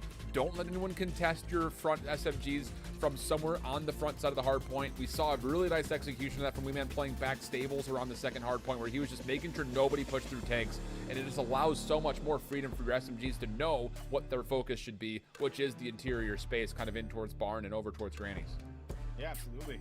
And I mean, there was also moments where as soon as they lose like one of those gunfights, when they're trying to fight for rotational spawns and they're making sure they're in the best possible position, they lose that battle. 2 more players are coming over to recover. And while that happens, that's when their teammates here are just absolutely pushing all the way through for Money Form, making sure they're taking away the map. So really well done. Indeed the case. Let's get a relook, though, at our series layout for what is to come next. Again, it's very nice and symmetrical. We've got Berlin coming up next, Tuscan for the third, Berlin again for the fourth, and then Bocage for the fifth if we need it. Berlin Search and Destroy, though, hey, it's kind of good news. We can look at what Money Form just did versus Young Galactics and be in a position to kind of frame up what to expect. And I think the biggest way, if I were to be honest with you here, Austin, is to expect the unexpected from Money Form. How about that one offensive strategy where they just went forward without the bomb, all 4 members hitting towards A aggressively? I'll be interested if we see that again. I will be as well, and I think that, TMT could find some value. Overall, I think you look at some of the names that we have here, and I mean, this is also like a common talking point or narrative when we talk about a team that, isn't maybe as experienced. We're hoping that this is where they can actually find success, is usually in the S&Ds. But I will say, Wardy, he spends a lot of time in the offseason playing in the S&D scene from Europe, of course. And then on top of that, I think Jackster was a standout throughout Search and Destroy from time to time, where he did have some of his big high moments in some of those clutch plays throughout Cold War here and in Search and Destroy. So we'll see if they can kind of carry a little bit of that. With the help of Maple coming in here fresh, it's always good to kind of have different opinions on what you're looking to do, different strategies on what you're looking to set up. So I'm very much looking forward to see exactly what they're going to do, especially knowing what we've already seen from Money Form and the way that they like to play it. I mean, did they get a chance to be able to just briefly look over the Berlin S&D? Are they going back and looking over it now? Well, that's kind of the question here in between maps, right? But I mean, overall, it should be a good one coming in with both of these squads. Yeah, I think I'm just really curious to see more from Money Form. I thought that what they showcased on Search and Destroy obviously was a really back and forth affair with Young Galactics. Both teams just like we kind of referred to, like an aggressive game of speed chess where they're trading queens and bishops back and forth. They're not really playing this, we're going to feel things out, set things up. Like, no, we're going to come out, throw everything we've got at you. But on the other front for TMT, like, maybe you did get a chance to kind of watch over what had just happened, and maybe there is a chance to kind of respond or maybe throw a little bit of counter into what's coming up next year, Austin. Yeah, I think that's always the beauty of it, where you can figure out, okay, this is what we were doing wrong. This is what worked out really well. I think you go back to some of their set strategies they had at B, where they were able to get the smoke down, or they were just waiting for the pre-nades and making some of those adjustments. And then once they got that bomb planted, they were really good at being able to eliminate the player that would usually be the first one in, which in last series was Journey, right? And once you eliminate that first player that's going to be closest to the site, usually gives you an idea, okay, we're looking at the ARs now. Journey is down. Let's make sure we're playing tight, getting back at the map, and playing the clutch spot. I thought that they did that, very beautifully. And then we got to see on some of their defensive rounds how they were just like rushing right through the tanks, right? And they were taking some of these aggressive gunfights right away. And when you do things like that, especially at the beginning of the rounds and in the middle of the map, it sometimes makes the enemy team play a little safer, saying, all right, these guys are just hitting it. Let's just set up a pre-aim. And when you don't find success with those pre-aims, you don't find those kills, sometimes you're in a position where you no longer have all the information to be able to coordinate a hit to the bomb site. So I thought that it was really well done, and in money form, did look like there were some weaknesses, but then again, they're playing against young Galactics, one of the top squads here in EU, so take from that what you will. Absolutely. And, just to shed some light on the other side for TMT, they came off of a round 11 loss to Sucre's Bakery. That was on Bocage, though.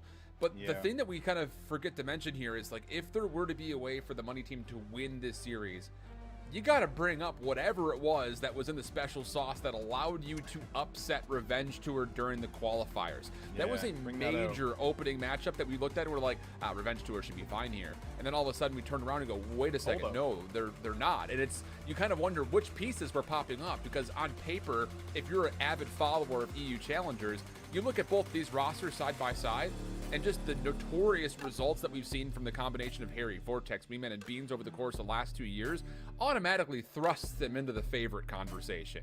But you've got experience on the other side with good results, and I'm just curious to see what it was versus that matchup versus Revenge Tour that was so successful for them, and can you bring that back to life here throughout the entirety of this round robin stage and potentially come away with a sneak out favorite maybe into this round robin standings? Yeah, you kind of need to with all the stacked talent that we have currently at the moment. And, sure, there is probably still a little bit of meshing, bringing in one of the newer players here with Maple coming into the roster. But we know Maple, you go back to like the Singularity days when, he was playing with Bids and co, Denza, you name it. These guys have a lot of experience with one another, and he's been able to carry a lot of that throughout the multiple titles he's been playing in. So we'll see how much he brings to the table. This is obviously going to be a tough matchup for them, but against a team like Money Form that already looks so on the ball, you do not want to go down 2-0. You want to make sure you're coming out here at least keeping it very close and contested. And again, I'm looking to players like Wardy, like Chaxter, to be some of the big openers here for us on the Berlin S&D. I love that call.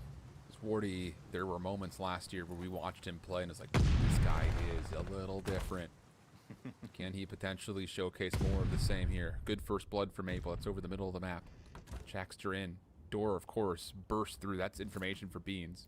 Waiting to play off the sound cues. Chaxter goes to plant. Good help. Beautiful. And now Steve-O from the backside. Actually, hold on a second. They can contest this post plant. Steve-O very aware to make sure he gets one and then gets away with his life. Keeps the option in the flank alive. Still a 3v2. Steve-O, though, in a position, like you mentioned, to be able to break open the setup. There's a second. And Harry should be collapsing with him. He's got to find the remaining two players. Connor's all the way in the back. Gets a bad timing here as he goes for the slow peek, but he's able to play his life. But Steve-O knows where Wardy is now. He wants to turn back to this gunfight, pistol in hand, wants to make the challenge, but he guesses incorrectly. Saw him for a brief moment through the window panes on the backside of the site and thought maybe he tracked backwards to play his life. That was not the case. Wardy holding close on Statue. Gets the elimination, but what an attempt from Vortex to try to keep that close. Regardless, though, really good help on the site for the execute from TMT. First round is good, and, well, Wardy, 3-0 to kick it off. And it's like he called it or something, Austin. Yeah.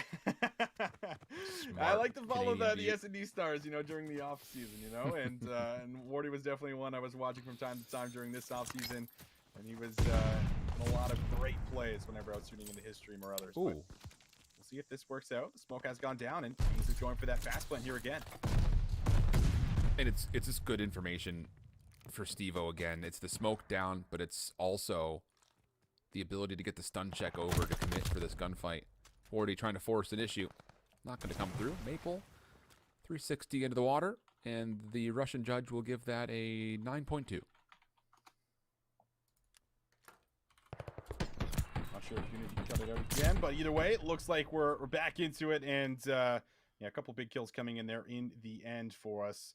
And I mean, I like the idea of trying to set up the rush play, right? Once you find that first blood, it makes things just a tad bit easier there for us, but ultimately able to bring us to a 1-to-1 stand count here, Alan, as we go into the round number 3. We're going to switch things up here one more time. All right. What's the play call here? Maple, sniper rifle outside towards B. He will not be able to see initial crosses down towards the dock side, but that doesn't seem much of a consideration. Chaxter still just runs forward, and then we'll get a plant off. BB Connor in the back. He knows there's a threat around the corner, and Steve very clearly aware of it. Easy elimination for him. We go 1 for 1. Post plant setup being challenged. Wardy, good help from front mail. Do they know Steve-O's in the back? A war on 2 fronts. Maple with the pistol, trying to get to a clutch position. Harry clearing things out from the front. Does he get a look at Maple up top? Jump shot not going to connect. Steve-O will punish. Now it's just on to Wardy for the 1v2. Gets the first. And now things reset with 12 seconds. You got to make a play. And Wardy will end up going down. They'll cut down the spree, but there's no time to get there for the defuse. Harry's able to find the kill, but that was just another good play there in the end. Wardy finds the first one, plays his life. He doesn't need to challenge anything. He knows that time's on his side, and I mean, that is the beauty of playing this site. There's so many angles, there's so many spots that you have to check for, and once you find that first one and get out with your life and slip away, it's very difficult to find the trade and then actually get back to the bomb. Yeah, really good kind of just finessing of the clock. All from Wardy. 6 and 2. I mean, you're so intelligent. Thanks, Alan. You're welcome, man. Best, you know? It's like you watch Call of Duty or something, dude. I don't know. It's weird. I do watch it a bit from time to time. Yeah, occasionally. Yeah, I think you watch a bit too. Everybody likes Call of Duty. Yeah, true. Interesting defensive setup here, though, for TMT. It's a lot of reliance on Maple's scope to maybe be able to pick over towards B. Then they're playing retake at A. There's no contest over this A site, and there's really no way you can get in to contest this A site from here. So they're going to be playing strict retake by the look of it. Yeah, they are. The good news is at least no one's in any of these corners, but you never know as the player entering in. No. And you're always like, oh, is there anyone in here? But it looks like they feel safe enough that they will be able to get this bomb down. So it will be a 4v4 post plant setup. And all 4 players now starting to play retake for TMT, looking at player 3 really to try to come from the side here and threaten the back. The thing is, Moneyform didn't have to use any utility to break in, so this is going to be just utility warfare. Grenades all over the place. Beans in the long flank. Oh, boy. Oh, boy. Shots on BB Connor, not as clean as you would have liked, but still finds the kill. The flank for TMT, not finding any success. And it's hard to play retake when you are being flanked from pretty much the start. Good stun coming through. Maple still wins the gunfight. Hold on a second. Wee Man will get the trade, and there's not going to be enough time here for Wardy to make too much else happen, so he'll just let the clock expire. Where did he just go? Did he just go into the picture frame? Is this Hogwarts? Is this Hogwarts? It's just a whole new room in here. You had no idea. Opening up new lines of sights on Berlin. But, I mean, I think you just hit it. You know, you hit the nail on the head. It's Beans finding the flank, because once he finds that first kill, the entire team needs to turn around and look for him, and then you're no longer focused on retaking this site. And because they had really taken their time searching for information, there was about maybe 20 seconds left on the clock when Beans had actually found that kill. And you just obviously have nothing left. There was a good try by Maple to try to get something back here. But the big problem right now is the fact that it's only Wardy and Maple that have been involved in all of the kills. And now we'll see the sniper again from Maple as he'll find a first blood onto Harry. Good to see the sniper rifle finally getting some value, because the other 3 kills from Maple had been from the pistol. But now you've got a very difficult weapon to deal with if you're Moneyform off this post plant. 3-man retake, largely coming from Mail. Steve-O waiting for a bit of information, has to dive forward, looking at every single corner. It's Chalkster who gets surprised. And, well, the surprise is shared by me, because now the doors are closed. They're not broken at all. You can't get there. Wardy's got to play forward. They're not even spamming through the doorways. Steve-O's going to hold this, and that's always step number 1 of getting into B. You have to break the doors. That is it. if you don't break the doors, then that can happen where you're just going to have to take a shot. And you're going to have to hope you can wallbang through. Wardy, I think, was the one trying to find that kill and was able to tag him up, but couldn't ultimately find the kill. And that one is going to sting. I mean, Shockster's in the site the whole time after the plant. You've got to break the doors so that way your sniper rifle can actually use that long line of sight. And now BB Connor, has he seen a shoulder? Sure has. Knows that Steve was nearby. A great read on the up and over play, but just overwhelmed. Difficult 1v3. BB Connor still fine to go 1-for-1 in the opening engagement. Still have player 3 close by. Try to play some defense around the site. Steve-O's just making a lot of noise, and that's the bomb. Chakster! He pops out and he gets punished, but it sets it up for Wardy. Finds 2 more. And TMT looks like they're able to find another isolated gunfight across the map. So a big play there from Wardy to be able to recover and make sure that things are 3-3 as we see them. And more value from Maple. This could start to amount to something. I mean, these first 6 rounds, much more, even though it's tied 3-3, you still feel like the weight of the scales is leaning hard towards what Moneyform is putting on the table, especially considering that it's just been Wardy who's largely won 2 of their 3 rounds. So there's a lot left to be desired, even though we are tied up at 3. Maple, sniper rifle, smoke will come out delayed, timing of the shot will miss. But at least for Moneyform, the concealment of how many defenders slipped into A will be unknown for TMT. And everything just comes to a pause here. Beans has also opted into bringing out a scope for us. And he's going to have it inside of the A site, of all places. Yeah, of all places. Right? This is not where you would expect him. Usually be long. That sniper battle between Maple.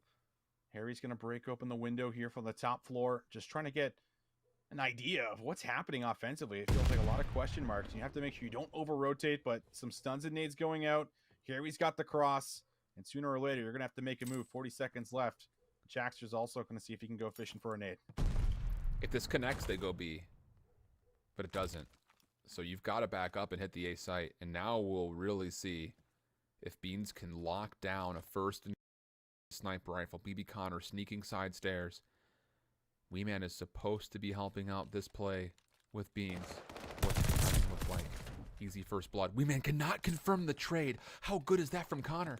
Has a nade to try to delay. Meanwhile, Wardy over towards B keeps the focus. Wow. Split, and then Connor retrains the focus. Little jumping jacks over the desk. Can't confirm, but it all falls onto Harry for a 1v3 against the bomb. Yeah, it does.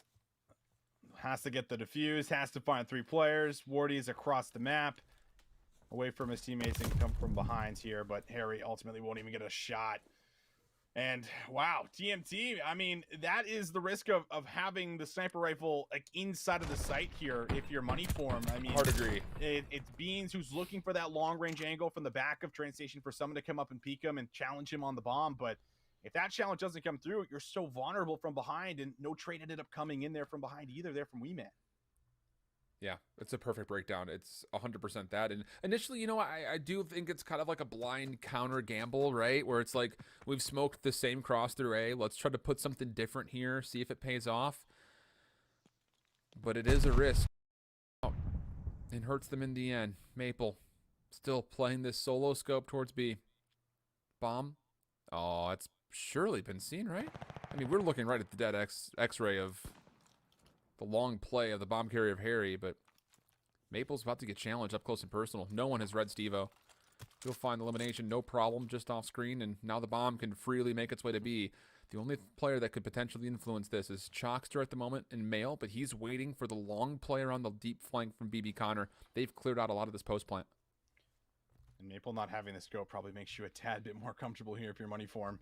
Absolutely. But Beans, he's just going to try to work the back. See if anyone comes through. Everyone's very separated right now, and Beans is just going to try to make the play. He's going to find Jackster, catches him off guard. I think he realizes Connor's in the back as well. He takes the challenge, but doesn't have to commit. 20 seconds to play for the defuse. Yeah, this is just really, really well timed for Moneyform. It starts with Steve-O. He's not going to be involved too much into what's happened after this post plant, but when he gets that far forward, up docks, in towards deep lobby street, that's your post plant. you don't have to worry about anything else. You have the freedom for Harry after he plants to just stay safe over towards docks because you've got, Beans who's watching the long cross through your spawn, and you've got Steve-O who is just forward far enough to where no one's going to challenge docks without Steve-O finding them first. So it's just a really smart post-plant setup for money for him. Yeah, it's a touch unfortunate for TMT on the other side that you never really get a chance to get around the back and then use Chalkster's position inside of Mail, simply due to Beans just being alive and sneaking around, kind of being a little bit of a rat in the flank. Wardy's also one off of earning himself that glide bomb. That could be one of the key utilities to try to close out this map number 2. But first he's got to get it. Nade's coming out. A little bit more of an aggressive defensive setup here for money for him. They're trying to get some players positioned around the front of Mail, maybe even working through the middle of the map. But Chaxer just checking his corners, seeing if anyone's at home. He does have a free bomb site, and they're going to try to plant it. This post-plant position is not the normal one that you would use to lock things down over towards their spawn. It's kind of around the corner. You may be able to see a little bit of a player who would go prone, but this is kind of far covered by the bomb site. So Chalkster inside, after they lose first blood and a second, he's going to have to go huge here. He needs to go 1 for 2. Here he's going to kind of throw his life, wait for his help to come and get his trade, but Chalkster wins the first one cleanly. Wee Man in the corner. Maybe a barrel has been seen. Good help from Maple. Kill comes through. Now just a true 1v2. Chalkster around the back.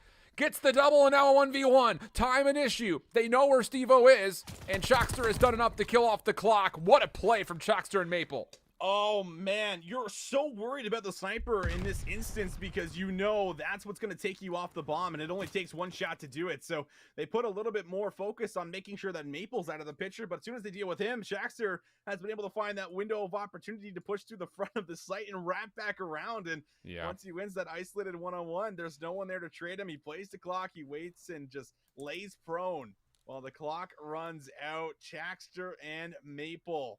That is one of those rounds you'll certainly look back on as long as they're able to close it out. But money for them on the attack. They've been slowing things down a tad bit. It looks like they're going to try to speed it up a little bit this time around the A site. It's funny because Chalkster was on Donut Watch, and then he gets 2 of the biggest kills in the game. It's like, doesn't matter anymore. How about this play from Money Form? Smoke goes through aggressively towards A, freezes the defense, and then you play through fire, but Maple has seen this. Tags up Steve-O, backs away. Stun now comes through. That will connect. But the bomb is going to rotate back around, and now it's BB Connor, the sole defender at B. 1 kill is all he needs to get a read on this offensive hit. Let's see what they do inside the site. Connor here, he could shut the entire play down, but that's the double hit. That's the beauty of the bait and switch, and they're able to keep both players alive on the play. They'll lose one in the process, but the bomb goes down, and now it's going to be up to Harry, Beans, and Wee Man to make sure that we see a round 11. Yeah, Beans is going to be the hardest part of this problem to crack if you're TMT. He's just in such a good spot. He can even wait until there is a retake coming through because he'll just naturally be on the flank. And I don't even know if TMT are going for this. Wardy hasn't moved. Okay. A bit puzzling. I mean, no one's used to playing for streaks, but what a gunfight. I mean, I don't know how Beans keeps slipping the net time Dude, and time same. again. Yeah. Like, this is just another moment where, he finds Wardy, the second kill, ultimately doesn't necessarily mean anything, but it's the fact that they're just always worried about this guy killing them in the back, and he's done it so many times, and a lot of it has actually been on the offense when his team is getting the bomb down. He's just waiting for these just little windows through the map to be able to slip through, and it's stopping TNT right in their tracks. So we'll see. Round 11, ladies and gents, in the second map on Berlin. Attacking and getting aggressive is going to be TNT. Yeah, but watch this mid-map pressure from Uniform. They've gotten Steve-O forward. They know that Mail is completely cleared, and without seeing anything from Beans over towards A, they should have full awareness that this post plant is all in the offensive spawn. Just comes down to, can you find the eliminations to break? Steve-O good for the first with the pistol across the map, essentially. Goodness me. Chalkster still playing inside the site. We've seen this tale before. He's got to go 1 for 1.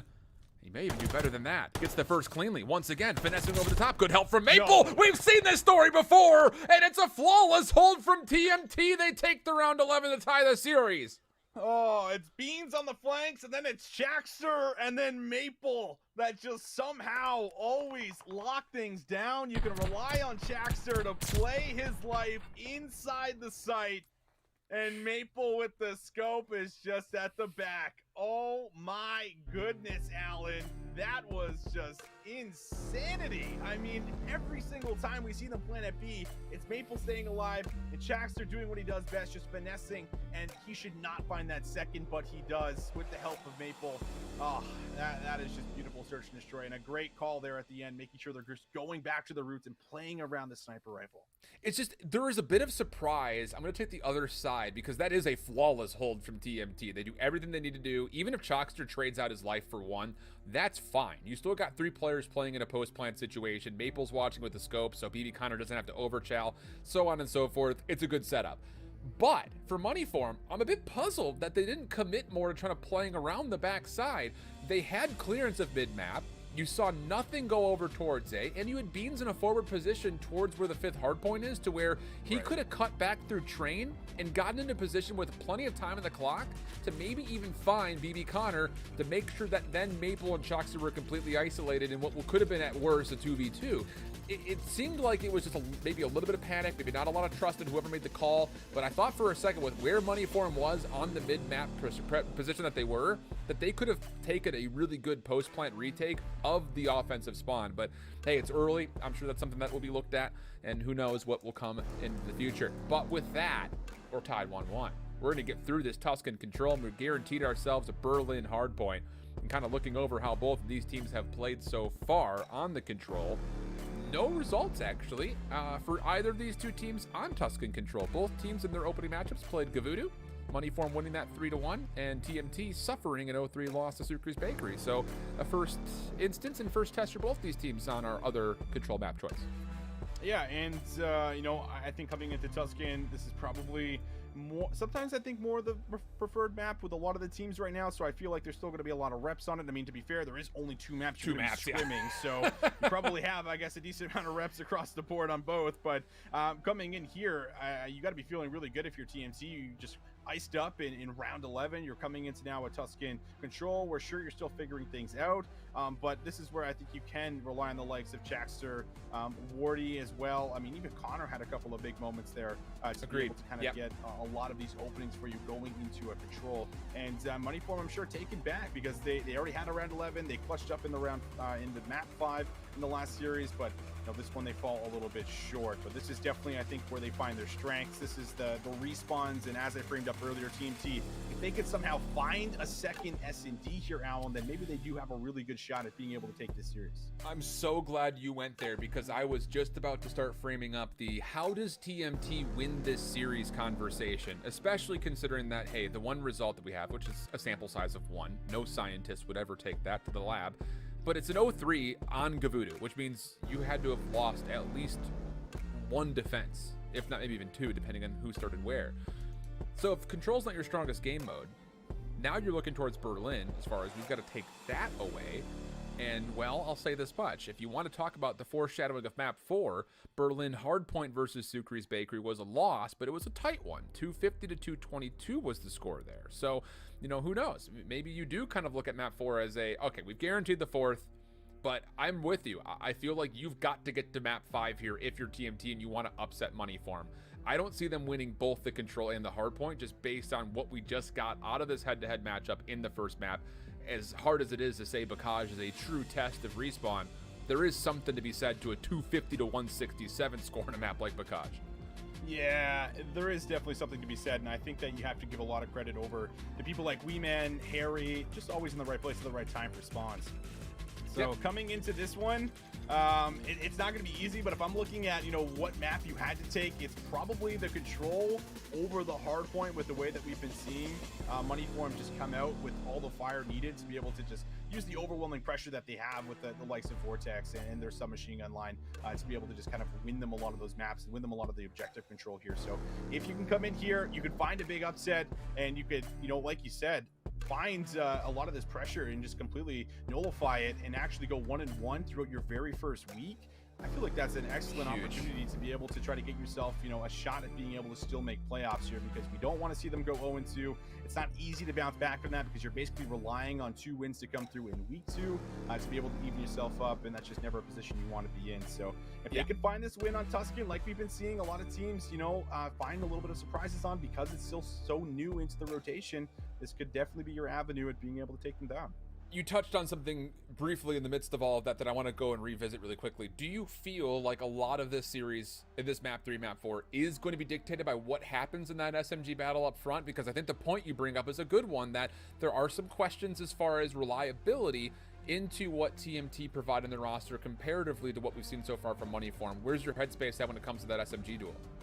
Yeah, I think for this SMG duo right now, between Wardy and Chaxter, for as far as what we've seen, I think that it is extremely important. Like, it needs to be successful in order to win. And I say that because it isn't usually AR players on Tuscan that are making a lot of the big plays. And by the big plays, I mean clearing out the zone or creating space for you to push up onto the map, flanks, you name it, pinches. I'm looking at the sub players that need to get that job done. It is their job, so we'll see if they can. But at that same note, I mean, with the way that we've seen them play and the way that we've seen them play throughout last year, they're definitely able to do it here, Alan.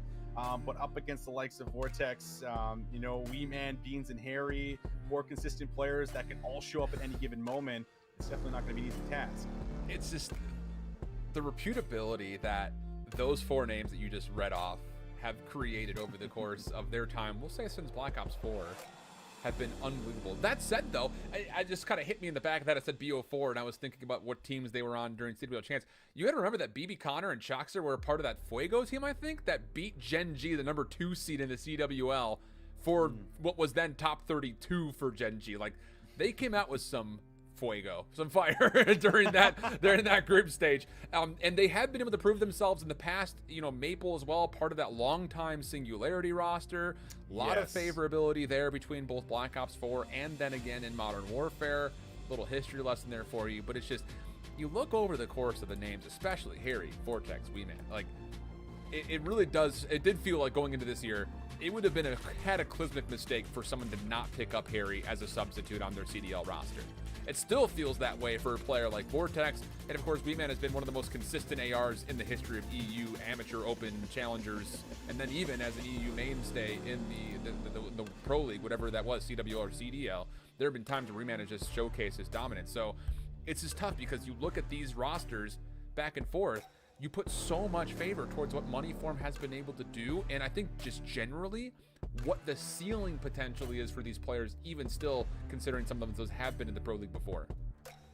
Yeah, and I mean, like, with Moneyform, like, in specific, as we take a look at them, like, they are, one of the best teams that we currently have right now. They're looking to prove, of course, that, Beans was the right decision for Denza, and, well, so far of the day, I feel like, maybe I can speak for you, Alan, here, but it might have looked like it might be the right call, because Beans has been electric. He's made a lot of great plays in S&D, and I feel like he was just really strong with the way that they were coordinating a lot of their pushes throughout the very first map on Bocage. So I'm looking at this squad to definitely be one of the standouts here, and we're talking a lot about this team because I feel like every single player can trust in one another. Like, that every single player can step up. You might have had those question marks about Beans because he is one of the newer guys, but he's already shown you today that he can definitely handle the pressure and he can step up on the big stage and get the job done. And when you have a lot of that trust, it's really easy to build off of for as far as the foundation, especially in the challenger scene here, where in EU you do tend to see teams stick together a little bit more than North America. So we'll see if they're going to be able to build off of it. But overall, 6th seed, already off to a 1-0 start. Look good in the respawns. I'm expecting them to bounce back, but we'll see if TMT have enough to be able to pull off the upset still. I want to speak about something on Beans as well, because not only do we have questions about like what kind of consistency, reliability, would he bring to the table, but a lot of what we saw during Cold War was him with a Krig solely. We didn't see him pulling out an AK-74U really at all. Point. How about the fact, though, that he's been able to be flexible? He's pulled out the MP40 on certain breaks for Gavuda. We saw that in map number 4 versus Young Galactics. And then how about the fact that he was the guy getting forward and on and around the flanks and pinches on search and destroy for this team? Like, That has, I think, been the most inspiring portion about watching Beans play over the course of not just the opening cups, but I think even more especially here. It seems like Moneyform is really saying we want Beans to be that guy to go forward. It's not necessarily just Vortex, which I think both of us naturally expect since he's the best SMG in Europe, period. But Beans is getting into positions to where he's the guy kind of running around in the flank, and that's opened up a totally different look for this Moneyform team in my mind. Yeah, it really has, because it isn't too often that you're like, man, like, are we getting flanked on a post-plant setup right now? Like you're not thinking about those things, but yeah, but when you play against Moneyform from now on, you're absolutely saying, where is Beans? Where is he? We haven't seen him, and someone is turning around to check their back. So, yeah, he is someone that is coming in with a bit of a different role, and he might have a sub in his hands coming into this match as well. So here we go, ladies and gentlemen. Tuscan Control, series tied up, one apiece. Attacking first is going to be TMT. Prove it, TMT. Prove how exactly you got through that Revenge Tour upset. Proof that Search and Destroy was just the start of more to come. Good little bouncing peaks from Morty. First tick of progress will be locked in. Yes, good help from Chalkster mid-map to keep the play safe. And now we start to look towards the second as Chalkster once more gets a double. One comes through, but can't imagine you're going to send too many players here. But with the nades from Harry, he's actually been able to open it up, so they're not going to concede the zone. But you do have at least Maple on the other side of the map right now getting some work done. And while this happens, you've now been able to get everyone off spawn. They can move in for that final tick, and they're going to have over 2 minutes to work with to start getting over to B. And even though Maple doesn't keep his life for as long as I think he would have liked, knowing that he was getting shot at by 2 players actually allows an opportunity for TMT to play off this north side of the map, knowing that defenders are already at B. So if you can stack through Church, you may have numbers here to really make a headache occur for Moneyform in their spawn. That's the call. I love this. Reed, BB Connor over the top.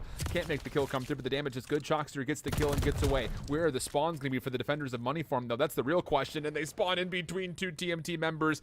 But the good news is, for the offense, they have stayed alive, and they're continuing to hold really key positions to where they could stall out these reinforcements a little bit longer. Player 1, player 3 split from their teammates, and getting your teammates back across the map here might be difficult. You might have to go and help them, or you have to open up with some kills in the back here to create some additional pressure. We'll see who strikes first, and well, a little bait and switch here from Chalkster, who gets 3 in the back. 4 in a row for Chalkster. Has made the play, but he doesn't have anyone with him, and he has to keep this going. He will find 5. The glide is earned, so he does at least shave a lot of the lives off the table here from Moneyform, but now you're down to a minute, and everyone's coming off spawn to start to set up their next hit. I would love to see TMT stack through Church here, use the glide bomb to open up the back, and then play for more kills. You still have so much time, but with these kills from the front, actually, and the glide bomb coming down right over towards column, maybe you can actually get these eliminations and then just play for the stall of the clock by getting on the zone. Even exchange thus far. Chalkster now turning his attention to top patio. BB Connor watching over mid, trying to make their play through the high ground, but it's shut down. Harry with a big elimination, and look at Moneyform setup. 2 watching spawn, 2 watching the front. Now all of a sudden, even with the lives being as lopsided as they are, the pressure actually starts to tilt more towards TMT. 6 lives, 26 seconds, gonna throw themselves on top of the point. 3 men in the back with this teammate. They're gonna make that challenge happen, and they actually find Chalkster. So sure, you have more lives, but when you're low on time like this, you're gonna have to throw your body right on the point, and they're gonna go all the way along that open field here through A-long to see if they can try to get here.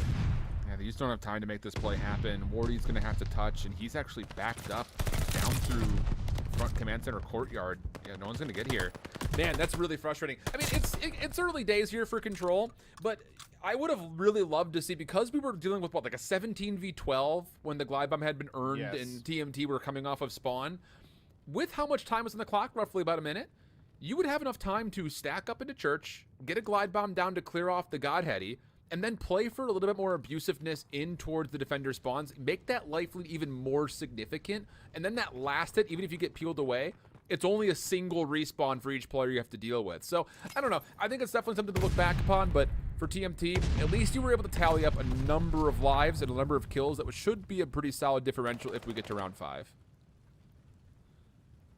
First tick progress might come in. They do read the pinch there through Church.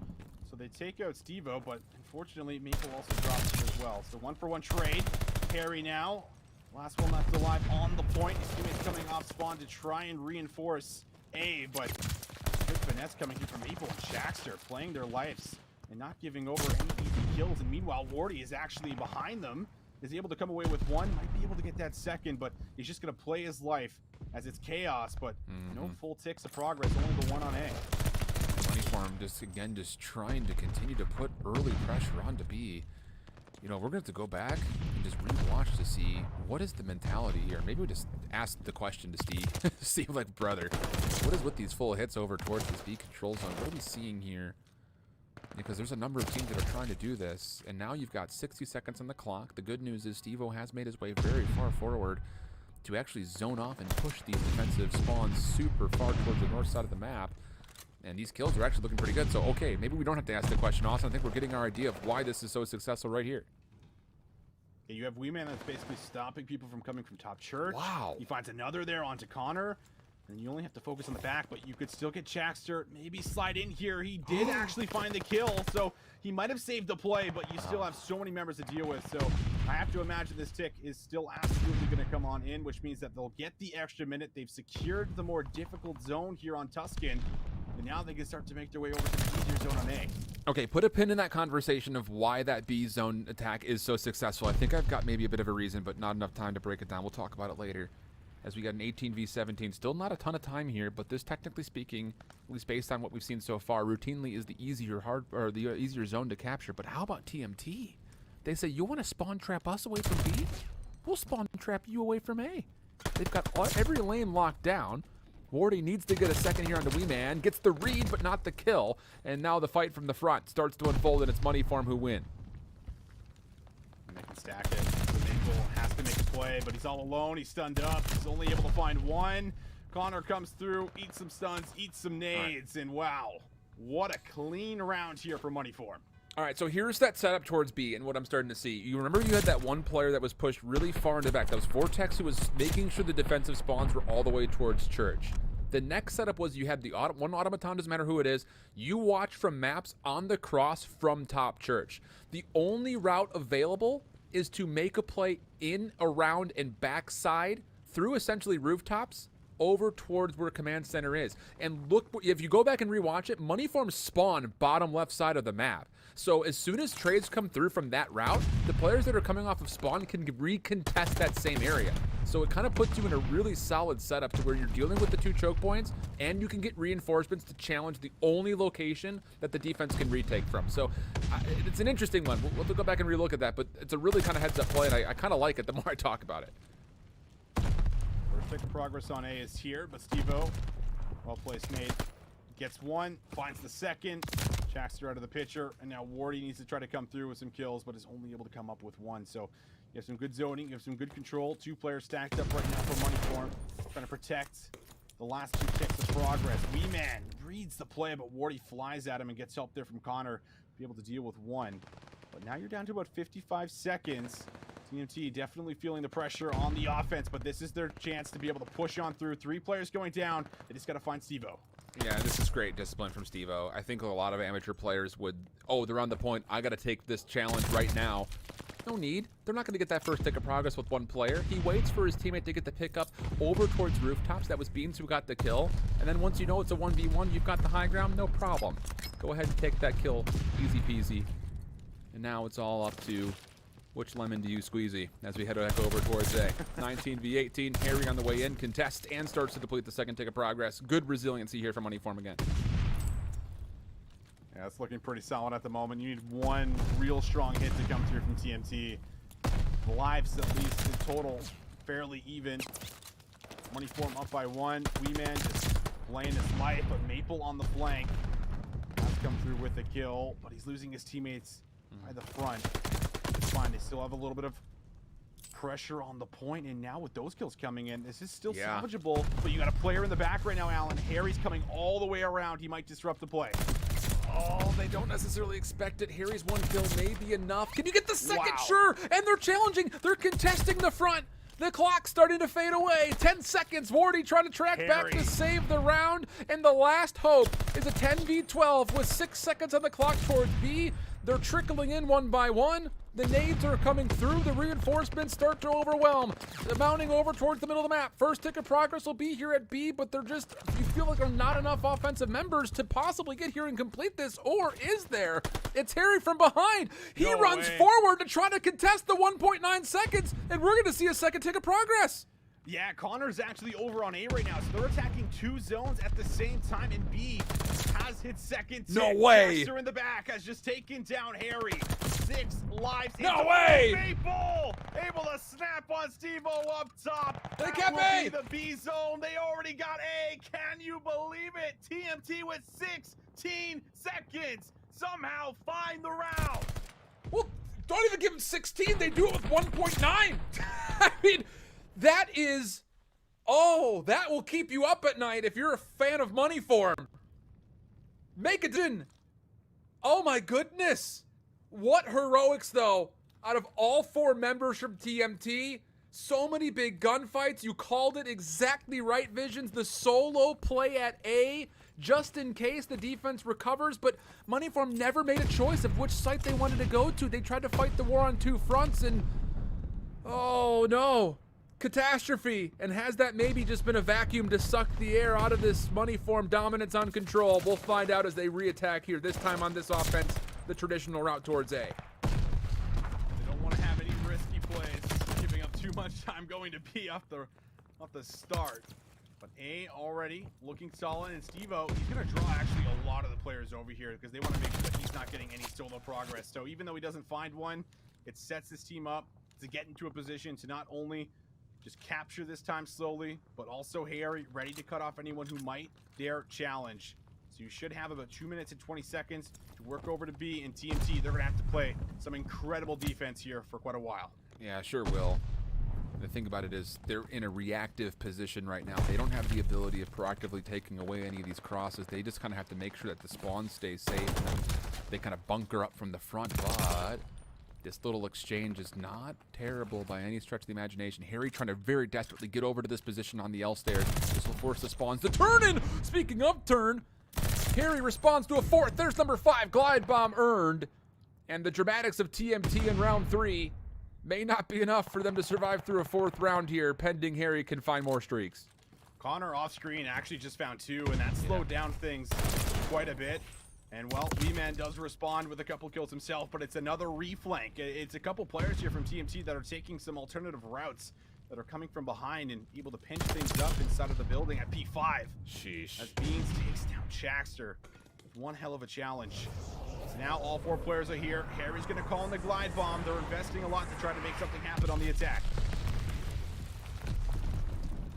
You got to win these gunfights, Patio, if you're TMT.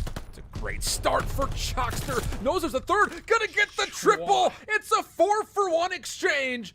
TMT just do not know how to roll over and die. Now they're pushing forward. What a gut check call to start spawn trapping out Moneyform for as long as possible. But the problem is there's still so much time here and the lives are dead even at 15. There's still a chance for Moneyform to re-attack. Big kill there. Chaxter doesn't get the streaks, but here comes the push again. Coming through the P5 building. But 40 on the flank every single time they're coming through, and finally they're starting to read it. Harry knows that someone's missing. He's going to watch their backs for a second, and now they set up the push through top patio. They'll find a couple players here. They've opened up the site. It's up to Chaxter to try to make a big play. Oh, was that pre-fire from Wee-Man over towards Connor?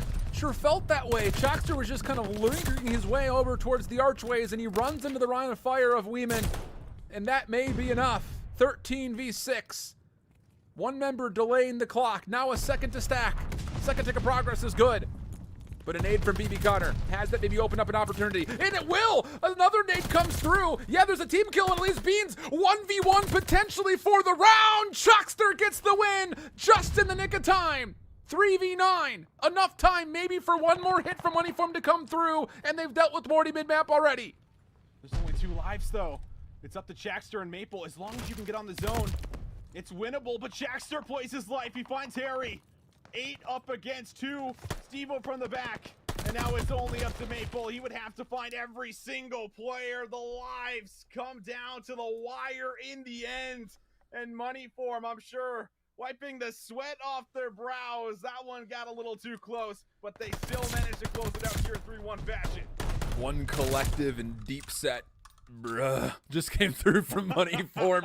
Like, what else do we need to do? So many heroic moments, unbelievable stuff, but for TMT it's just not quite enough. And it really, for me, I was verbally kind of going through it. I gotta go back to that first round for money form. The offense really is a creative way to take a look at B, and you start to see how those positions that we typically always expect for their offense towards the B site, getting up towards that God heading on the side staircase by the defensive spawn, playing through that long upper lane through church by maps, those positions are very difficult to get players off of. So I kind of like the call in the first place for money form. The more I kind of look over and evaluate it, you lock those two positions down, you throw a third member onto the point itself to stall the clock and get progress, and then the fourth just has to pick up the pinch, and then the pieces just kind of move. As one falls, someone else steps in to take their place, and that forward pressure was so good. But for TMT, goodness, did they ever give themselves a chance to try to stretch that into a round number 5. But with that in mind, Austin, we framed this up before we got into map number 3. You've got to find a way if you're TMT to get to map number 5, and it all relies now onto the upcoming Berlin hardpoint. It does. A lot of pressure coming into the Berlin hardpoint. But I mean, there's a lot of glimpses of moments where you're thinking, wow, they really do have what it takes, to be able to go up against some of these top squads here in European Challengers. I love the idea of the constant rehits when they were on the defense to try to, disrupt the play with a pinch play coming from the bottom of P5 right through that mid alley. But, it started to be caught, over and over again from Harry, making sure that the same play wasn't working there for them. So you have to also be willing to try to change that up a little bit, make sure you're not being read over and over again. But you can see the fundamentals, they're certainly there. There was a lot of clutch plays that came in there throughout that entire map as well. And you can see it. I mean, they understand how to play the game at a very high level. When they're attacking 2 zones at the same time, they're creating pressure and drawing multiple players over while also going big, winning a lot of difficult gunfights at times. But we saw it there from Chaxter, just finding so many massive mammoth moments, just not enough there to be able to close them out. And now you go into a Berlin hardpoint where this does come down to rotations more than anything. I mean, probably the one map that we have in the rotation that is most important to make sure that you're on top of your rotations. You could argue maybe Kabuto, but this is one that I always look at, where are your ARs positioned?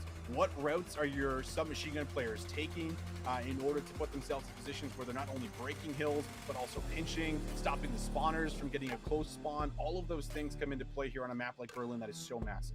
Yeah, you hit every single point of the laundry list that I was kind of putting together here as far as how does TMT get back into this series and get to 2-2, find a way to get to that Bocage search and destroy at the very end. For the Berlin hardpoint in particular, TMT, as I mentioned kind of a couple of maps ago, they have played this map today. It was versus Sukri's Bakery, and it was a 222 to 250 loss for them. So a tight one. If that gives you anything to kind of maybe build a frame mindset off of, sure, take it with you. It's a sample size of 1, though. On the other front, for the side of money form, really saved the Gavudu hardpoint that they played versus Young Galactics that we watched in a map 4. They've been looking untouched when it comes to their hardpoint. Some convincing wins, really, even against Young Galactics. They found a 250 to 173 and then a 250 to 167 here in this series. So those are pretty lopsided scores. From what we've gotten so far through hardpoint, anything around the 80 to 90 point threshold, the differential between the win and loss score, is a convincing win. It's not often we're going to see 100-point clubs in this game, and if anything, it's more regularly we're going to see 250s to 200 plus score lines just because of how scrappy this game has been. So you see a score line like that, and you kind of get an idea like, okay, Moneyfarm is doing everything they need to be doing correctly, and they're not making too many mistakes as of yet, which puts a lot of pressure back to the corner of TMT. It does put a lot of pressure on them. I definitely agree with that. And, I do feel like Moneyform as a squad, when it comes down to the hard points in particular, this is where I look at one of their strongest game modes. I think they did clutch up in the control, even though things were looking a little bit shaky, but that very well could have been a 3-0 win. When I see them play a hard point, throughout a lot of the cups that we've had over the last couple of months, it does feel like when you are watching these guys, they just always know what to do. And that comes back to, one, getting in a lot of the practice with the core 3, Beans coming in, and being able to fulfill this role really well. And on top of that, it just really does feel like they have just a lot of trust in one another, like I was hitting on going into the control. So that goes a really long way. You feel like these guys should be able to come in here, get the job done, but TNT at that same note, they've hit us with a lot of surprises so far, man. They just got to get over the hump, right? They just got to be able to close out the map, because we are already hit on it. We'll hit on it again. If they can get to a map 5, they have a real solid chance at being able to pull off the upset here in this matchup. I agree. It's just, how many lives have this cat gone through so far? It almost feels like at times, because my goodness, so many moments, not just in what we just got of the Tuscan control, but even during the Search and Destroy in Berlin, there were some moments in there just like gripping and white knuckling the nearest object, so that way you're kind of holding on for dear life. So I would love to see TMT come out and really sock it to money form here in these first 2 hard points. Yeah. Depending on what side they spawn on, of course, you expect if you're spawning the left side of the map, that P1 should be yours. You know, at worst, 40-20 it. Typically speaking, that's what you're looking for. So if that's the case where TMT start on that side, I really hope that they can fulfill that moniker. On the other front, if they're breaking, I need to see good movement across the map. Do not just hit this money forward team from the front. Try to keep them stretched. Play off the pinch. Try to put some pressure on the spawns. Don't just hit this hard point through train station. Those are the big openings that I'm looking for, depending on which side of the map TMT spawning. And I'm looking at Jax here to be one of those guys. He was that guy like last that. map, Yep. right? He was coming in from a lot of different angles, disrupting the setup and making sure that it wasn't always just one-dimensional from the front. See if we can just force our way in through gunfights, because let's be honest, you're not going to be able to bully this money form team out of every single hard point when you start to coordinate your breaks. So we'll see what happens here, Alan. I mean, TMT, they've surprised me so far. I got a big smile on my face right now because I know that there is a chance that they could do this. But will we get the money form we've been seeing just about all day long, where they just close out the series, they get the job done, they look solid while doing it? Or will we get ourselves another map 5? We're here to find out. But here we go, ladies and gents. Berlin hardpoint, time to kick it off. I thought the smile would be on your face because you get to cast with me. And it's that's there too. Oh, okay, cool. Just wanted to make sure. But it is true, fair. It is TMT from the favored side, and it's beans for 3. That was a 2v3 situation there at the end, and Moneyform have already broken, and they've already flipped spawns. The laundry list is looking not great right now for TMT. First step was not completed.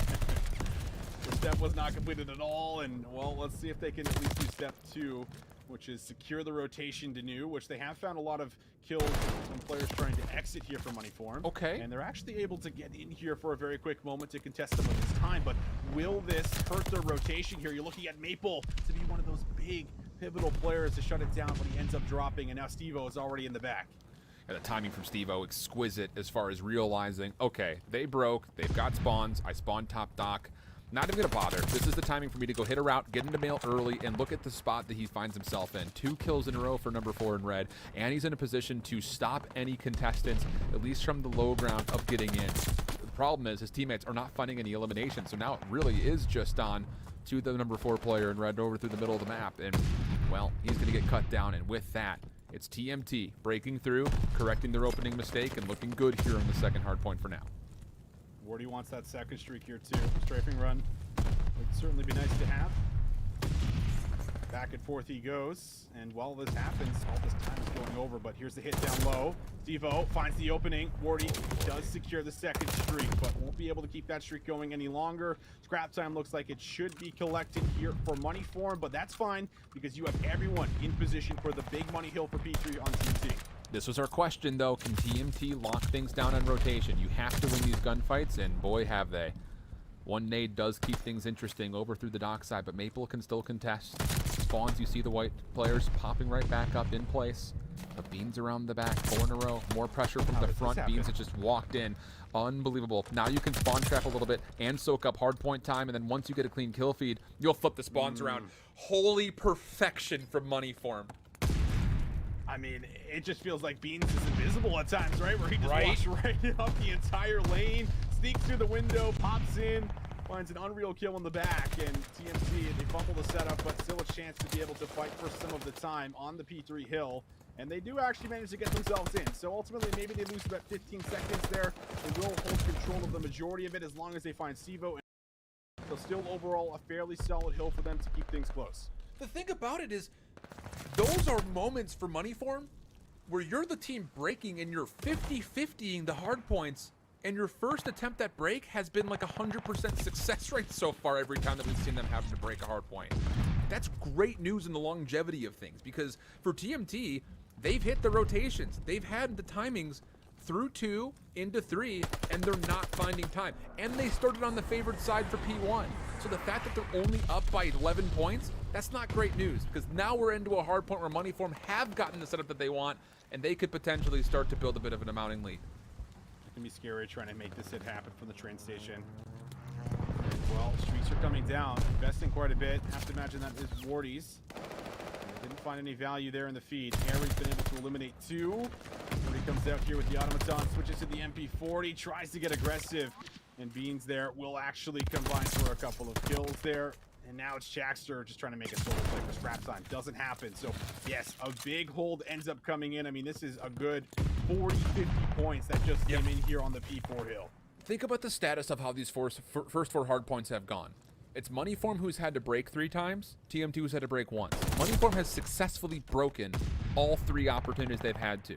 TMT have not, so even though the margin is tight, the trend of the game is leaning towards Moneyform, not just because of the score. Easy job, Madden comment. They're winning right now, so they're doing better, but it's just how the game has formed through these first 4 hard points has absolutely favored Moneyform. Thing about it is, now everything comes to a bit of a reset, because this is 100% the definition of a 50-50 hill, and it's all about not just finding objective time, but can you do what comes up next, which is locking down the favored side of the map for the eventual first hard point, and currently, TMT are doing just that. An easy hill to hold, and you can see why. Able to run right back in as Moneyform. And finding themselves just a little bit of back and forth here. 10 seconds might go over. Maple off screen does find that 3K. And that clears out a lot of room to at least force the spawns a little deeper here for the side of Moneyform, making a little bit more distance to travel, getting their way over to P1. And you still got Wardy, who's just putting on pressure, and despite him only finding 1, he gets that information for his teammates. So they know they have a bit of time inside of office, and Maple is in a great position to start cutting some players down. Off-screen, Wardy did just take a 1v1 versus Steve-O, which will lock in the spawns guaranteed here for the initial parts of point 1. Right back into the office. Beans from the front. How good has this kid been on entry? 2 kills. Harry, a little bit of a vacancy to move forward. And now Beans. Oh my goodness. Oh, Beans, don't you dare. Wardy in some trouble. It's Beans for 5. 22 and 9. No one else is even on the same map as him right now, KD-wise. This is unbelievable. He has a minute inside of the hard point. He's got 5 in a row. Unreal, 6 in a row. Beans is on a tear, and nobody's been able to stop him. And now with that time going over and yet another break, we'll still see a good cushion in favor of Moneyform, but making our way across the map to the next rotation here at P2. It is still up for grabs for either one of these squads, but the spawns will be locked in here for TMT. Man, even with Beans' heroics, once again, it's TMT who's still in this matchup. Surprising to say, but you look across, V-Man's not been able to find a lot of value locking down lanes. It's all been on the SMGs to have to break. So even though the trends continue to favor that of Moneyform slightly, TMT have been doing well in rotation to get a look at a lot of these initial times. The thing is, they have to stop a break at some point if they do want to get back into the lead. And even on top of that, now they're required to break of their own. Good first 3 kills coming through. Steve-O trying to finesse play his life, the lone remaining Moneyform member, and that will continue to be the case. Look at the minimap status. It's just Steve-O here. Everybody else had chalk favoring the rotation. TMT surely should grab this scrap time. Yeah, you just touched on it too, and now we're going to see one of the first break attempts come in. You know, who's going to be the big Beans player now on the side of TMT to just slip through the back and see if they can break things open. And well, not looking like they're able to come through long, but Jackster's been able to at least wrap around through the front. Can't win that gunfight, and now you still have presence, but Steve-O, he's been able to hit a route through fire. He finds that first one. Maple will find the trade, so spawns might have actually just flipped out here for us, and they do. TNT find a fast break in P3. And Beans committed the glide bomb. It's not going to actually amount to success off of re-hitting these spawns, so it's going to be all play from the front. We meant from a window to the wall, and he will only take 1. Easy trades coming back and forth in TMT's proximal spawns. They're not going to get spawn trapped this time. They're doing very well to reinforce.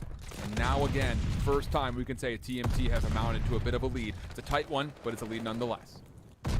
Yeah, it should be the remaining 15 seconds going over. And that actually comes back to a team kill because there were a couple players that ended up dropping there for the side of TMT. And the Moneyform having that team kill is really what allowed everyone to come back through and trade out effectively to make sure that they didn't lose control of the point.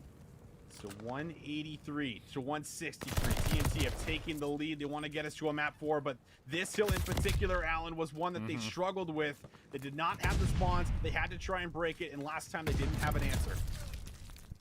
So far, how about this pressure from Moneyform trying to get in front of the hard point, but Chalkster has slid around the back. No one's gonna know. It's all about, can Chalkster double up here? Yeah, he's going to get the double. What's that going to do to spawns? Beautiful. Moneyform get completely bounced out, and look at it. A full flip has come through. TMT a chance to work in, and they're going to force out the strafing run, which is valuable if this gets to a late game situation. Strafing run comes down, and it takes out Steve-O. The timing of the execute not great in TMT. Looking to get past the double century mark. Beans on the way in will deny it for now, but still more members to deal with, and with that elimination, surely TMT will get over 200 points. You have to imagine what the communication is like in that moment where Harry says, listen, I'm going to drop the strafing run on the point. I'm going to clear it out. And Steve-O comes in a little too early and ends up costing them maybe a bit of time that could hurt them in the end, because TMT, they're still holding on to this lead at the moment. And as we look at the new hill that spawned, both teams going to wait for each other to make that first move, but a TMT that can wait longer. They have the patient play, and Connor is going to be the first one that ends up dropping here. This is that P5 hill that we know is so scrappy, Alan. It's up for grabs, and finally a bit of control here for Moneyform. I was about to say, if Wardy can bounce his way through mid-map, he may also put some pressure on the back sponsor Moneyform, but they do hold this for now. At least the status currently stays largely neutral. BB Connor really awakening here, 29 and 17, 3 straight for him. Even has a beat on Weeman at range. And how about the pressure started to come through for TMT? You've got a player forward in Wardy. He's waiting to see where the next action's going to happen. White, number 5. And then once he starts to get a read that the hit's coming to break this hard point, he's going to play around the back. This is a huge gunfight on rotation. Beans number 1 in red, Wardy number 5. He's just trying to soak things up. The hard point has opened, but he needs his team to start getting kills from the front. Otherwise, there's no need that this is going to do anything. Wardy at the flank. Wardy for 1. Wardy can't find the second. Spawns flip. Beans is here, and you said it. The spawns that flipped.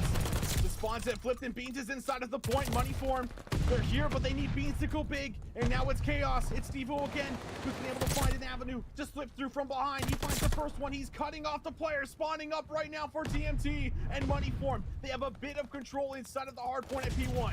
And they found Wardy, who was trying to lurk and play his life through secret. 22 seconds on the clock. What do you do if you're TMT? You can't win here anymore. You have to rotate eventually, and you've already got Harry who's watching the cross. The kills are still coming through for Moneyform. Harry's going to get a read on a Chalkster. It's going to be a 1v1 for New coming up. Wardy's the first one in. We're going to have essentially a dead tie game. 50-50 battle for New. Huge elimination to take off Harry from the cross. Steve-O in. Working with him is Beans. They're going to get information, but a trail shot comes through. It's just trades, and it's Maple for a double. Beans, one of the last Moneyform members left to arrive. Mailburn's going to open up, and it's going to remount to TMT having more numbers.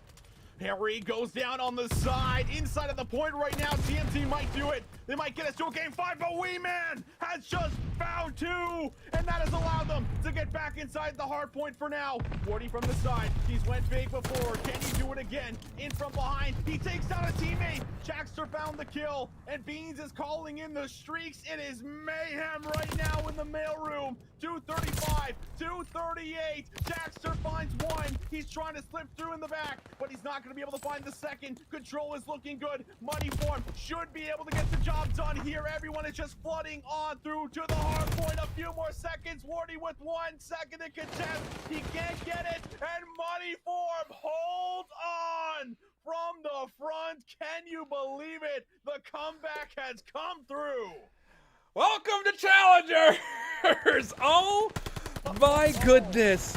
What a map from start to finish. The whole first rotation was just tallying W's and L's. Moneyform from the front, 3 hard points in a row, successfully breaking. You get to the 4th at train yard, they successfully hold. But then things start to turn as we get to the second set of rotations, because TMT, they continued to win on rotation. That was a key to victory that we specifically laid out for this map. You have to beat Moneyform on rotation. They were able to. The problem was they weren't quite able to lock down those setups for significant time throughout the first 30 seconds. And that small differential margin very well could have paid the difference maker all the way over on what that final score would be. 250-238. But what a map. And TMT, unfortunately, they're going to start down 0-2 after taking probably one of the best teams in Europe pretty much the distance all the way throughout, at least those middle 3 maps.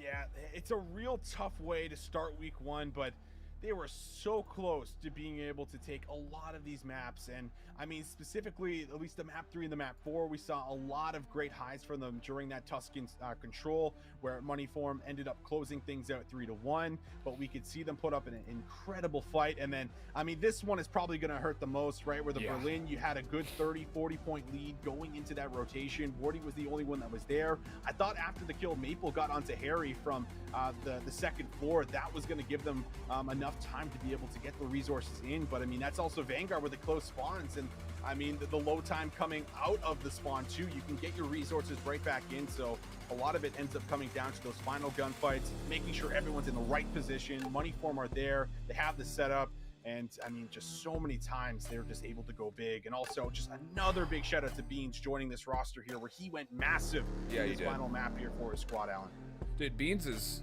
unreal, man. He was a super solid lockdown AR in Cold War, and I was like, you know, main AR is not exactly the easiest role to get picked up to in the CDL. I mean, we say it all the time, like, you have to be a flex player right now, essentially, or just an unbelievable SMG talent to get purely picked up for that. So Beans showcasing his ability to run the MP40 really does hike up his stakes as far as potential to be a consideration for a CDL team. His flexibility has been unbelievable. The amount of times that we've called him out for making smart plays on rotation, holding his life, turning it into a multi-kill is, bar none, I would say, the best that we saw so far in the day, and maybe the best that we've seen so far in the time that we've been able, at least you and I, to cover challengers since the start of the year. Unbelievable stuff for Beans, and with that Moneyform start off their round robin 2-0. Tight affair, though. Tight one here. Map 5, round 11 versus Young Galactics. And they will be one of the top 2 teams alongside Sucre's Bakery, I think, that are going to start their round robin off 2-0 through the first day, which is incredible news considering how tight this EU pool is going to be.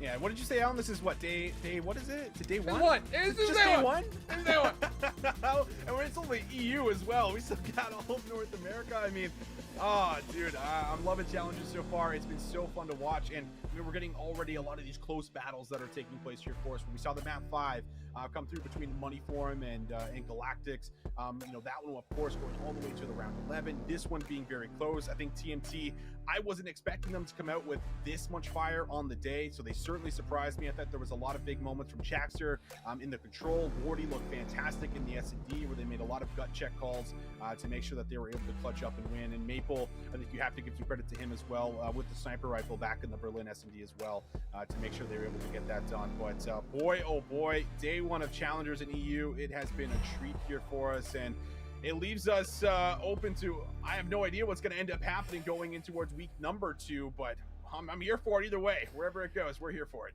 Yeah, big same, by the way. There is one other match that's currently going on. It's a map 5 between Young Galactics and Revenge Tour. That one has been tight, looking at the scores kind of on the side monitor here from start to finish. 250-204, round 11, 3-1, and then a 250-195, and they're currently, for Young Galactics, enjoying a 4-1 round count on a Berlin map 5. And talk about the storyline it would be for Young Galactics to potentially start their pool off 0-2. I mean, to be fair, they're playing, I think, arguably the next 2 best teams, having to play up against this Moneyform team and now playing up against Revenge Tour, but they're being tested here early, and I think it just goes to show that the density between the top and the bottom here in Europe in this opening stage is tremendously close, which is always great news for us as viewers. Maybe not so much for players when it comes to expectations, but I know you and I are really enjoying it. So there's that, just kind of a small update. We'll try to, you know, keep that in the side monitor here while they try to finish up that search and destroy before we break things off for North America, which is still yet to come. That still yet to come. That's a whole other can of worms, isn't it, for as far as what we're going to get. I mean, EU always comes down to the elites, where sometimes it feels like we got a couple of favorites coming in. Doesn't necessarily mean they're going to be the favorites as we get to the end of the stage, or the even going into playoffs. A lot of things end up shaking up here for us. It's such a competitive region, and this is something we talked about so much last year, where it does feel like, you know, the comparison to North America, we do get a lot more roster swaps, so we get to see a lot more teams, and that usually makes in for, you know, a lot lot more different shakeups from stage to stage compared to EU, where it does feel like the majority of teams do stick together. And man, when you stick together and you stick with a core 2, a core 3, that chemistry, it rubs off. And it's in those moments that we just saw at the end of Berlin where it really comes into play, right, Alan? Yeah, absolutely. Yeah, those small little mistakes that some teams will lose full over, not the case necessarily in Europe. They will correct those. And yeah, here we go. A look at what the standings currently look like after the first day of games. Sucre's Bakery, Moneyform, currently 2-0. Looking to potentially join them would be Revenge Tour, as mentioned. They're in a map 5 still. But the originals, United Nations, they go 1-for-1. And at the bottom, TMT, that's going to hurt, man. You had a really good look at 2 series today. One versus Sucre's Bakery, the other versus Moneyform. You finish 0-2. And then for Flux Esports, it's kind of, I won't say panic mode, but, you know, they did not play up against the top 2 teams this week, at least for this opening day, and they find themselves 0-2. A lot left to be desired there, and it always sucks to say that after just 4 hours worth of gameplay to start off your elite stage. Yeah, it's not easy to come through, but I mean, someone's got to be at the bottom, and you have to be able to get yourself to a position where you can bounce back going into towards week 2. You have to hit the bod. That's the beauty about this too. The mini-map's not covered, so they can go back, they can figure out what teams are doing, and they can adjust accordingly here. Indeed the case. Let's take a look over our schedule, though, see where we've gone, and more importantly, where we're going. United Nations, Revenge Tour was our opener, a 3-0 for Revenge Tour, even though the first map was tremendously close, a Bocage that ended by game clock. Moneyform, TMT, unbelievable series there throughout the 4 maps, but coming up, North America, in just about an hour, a little under that actually, Bearclaw Esports, a bit of a surprise squad, upset the #1 team on the path to qualification. They now play up against the majority of what was the Cold War champs of North America in path to pro. And then Villains, Team Raw, 2 rosters that boast more than half the players that were at one point in time in the last calendar year in the CDL, both of them looking for a path to recovery. That's our schedule. North America, look, I don't mean to sound biased because, you know, we're 2 North Americans here on broadcast. I don't know why I'm getting all southern with my accent, but I am. I'm pumped to see what they have to offer because the diversity between the top and the bottom, I think, is even tighter than what we're getting here in Europe for the moment. Yeah, I'm very excited to see how this one ends up coming here for us, Alan. I mean, we love it. It's great. It's North America coming up next, so we'll see how it comes. We'll see. Here we go. We'll be off to a short and quick break, but North America's yet to come. Make sure you subscribe. Come back along. We've got some favorites starting to creep their heads around Europe, but not with a lot of confidence. North America surely going to give us much of the same, and not just top teams. How about top players that are coming potentially out of nowhere? We'll find out when we come back.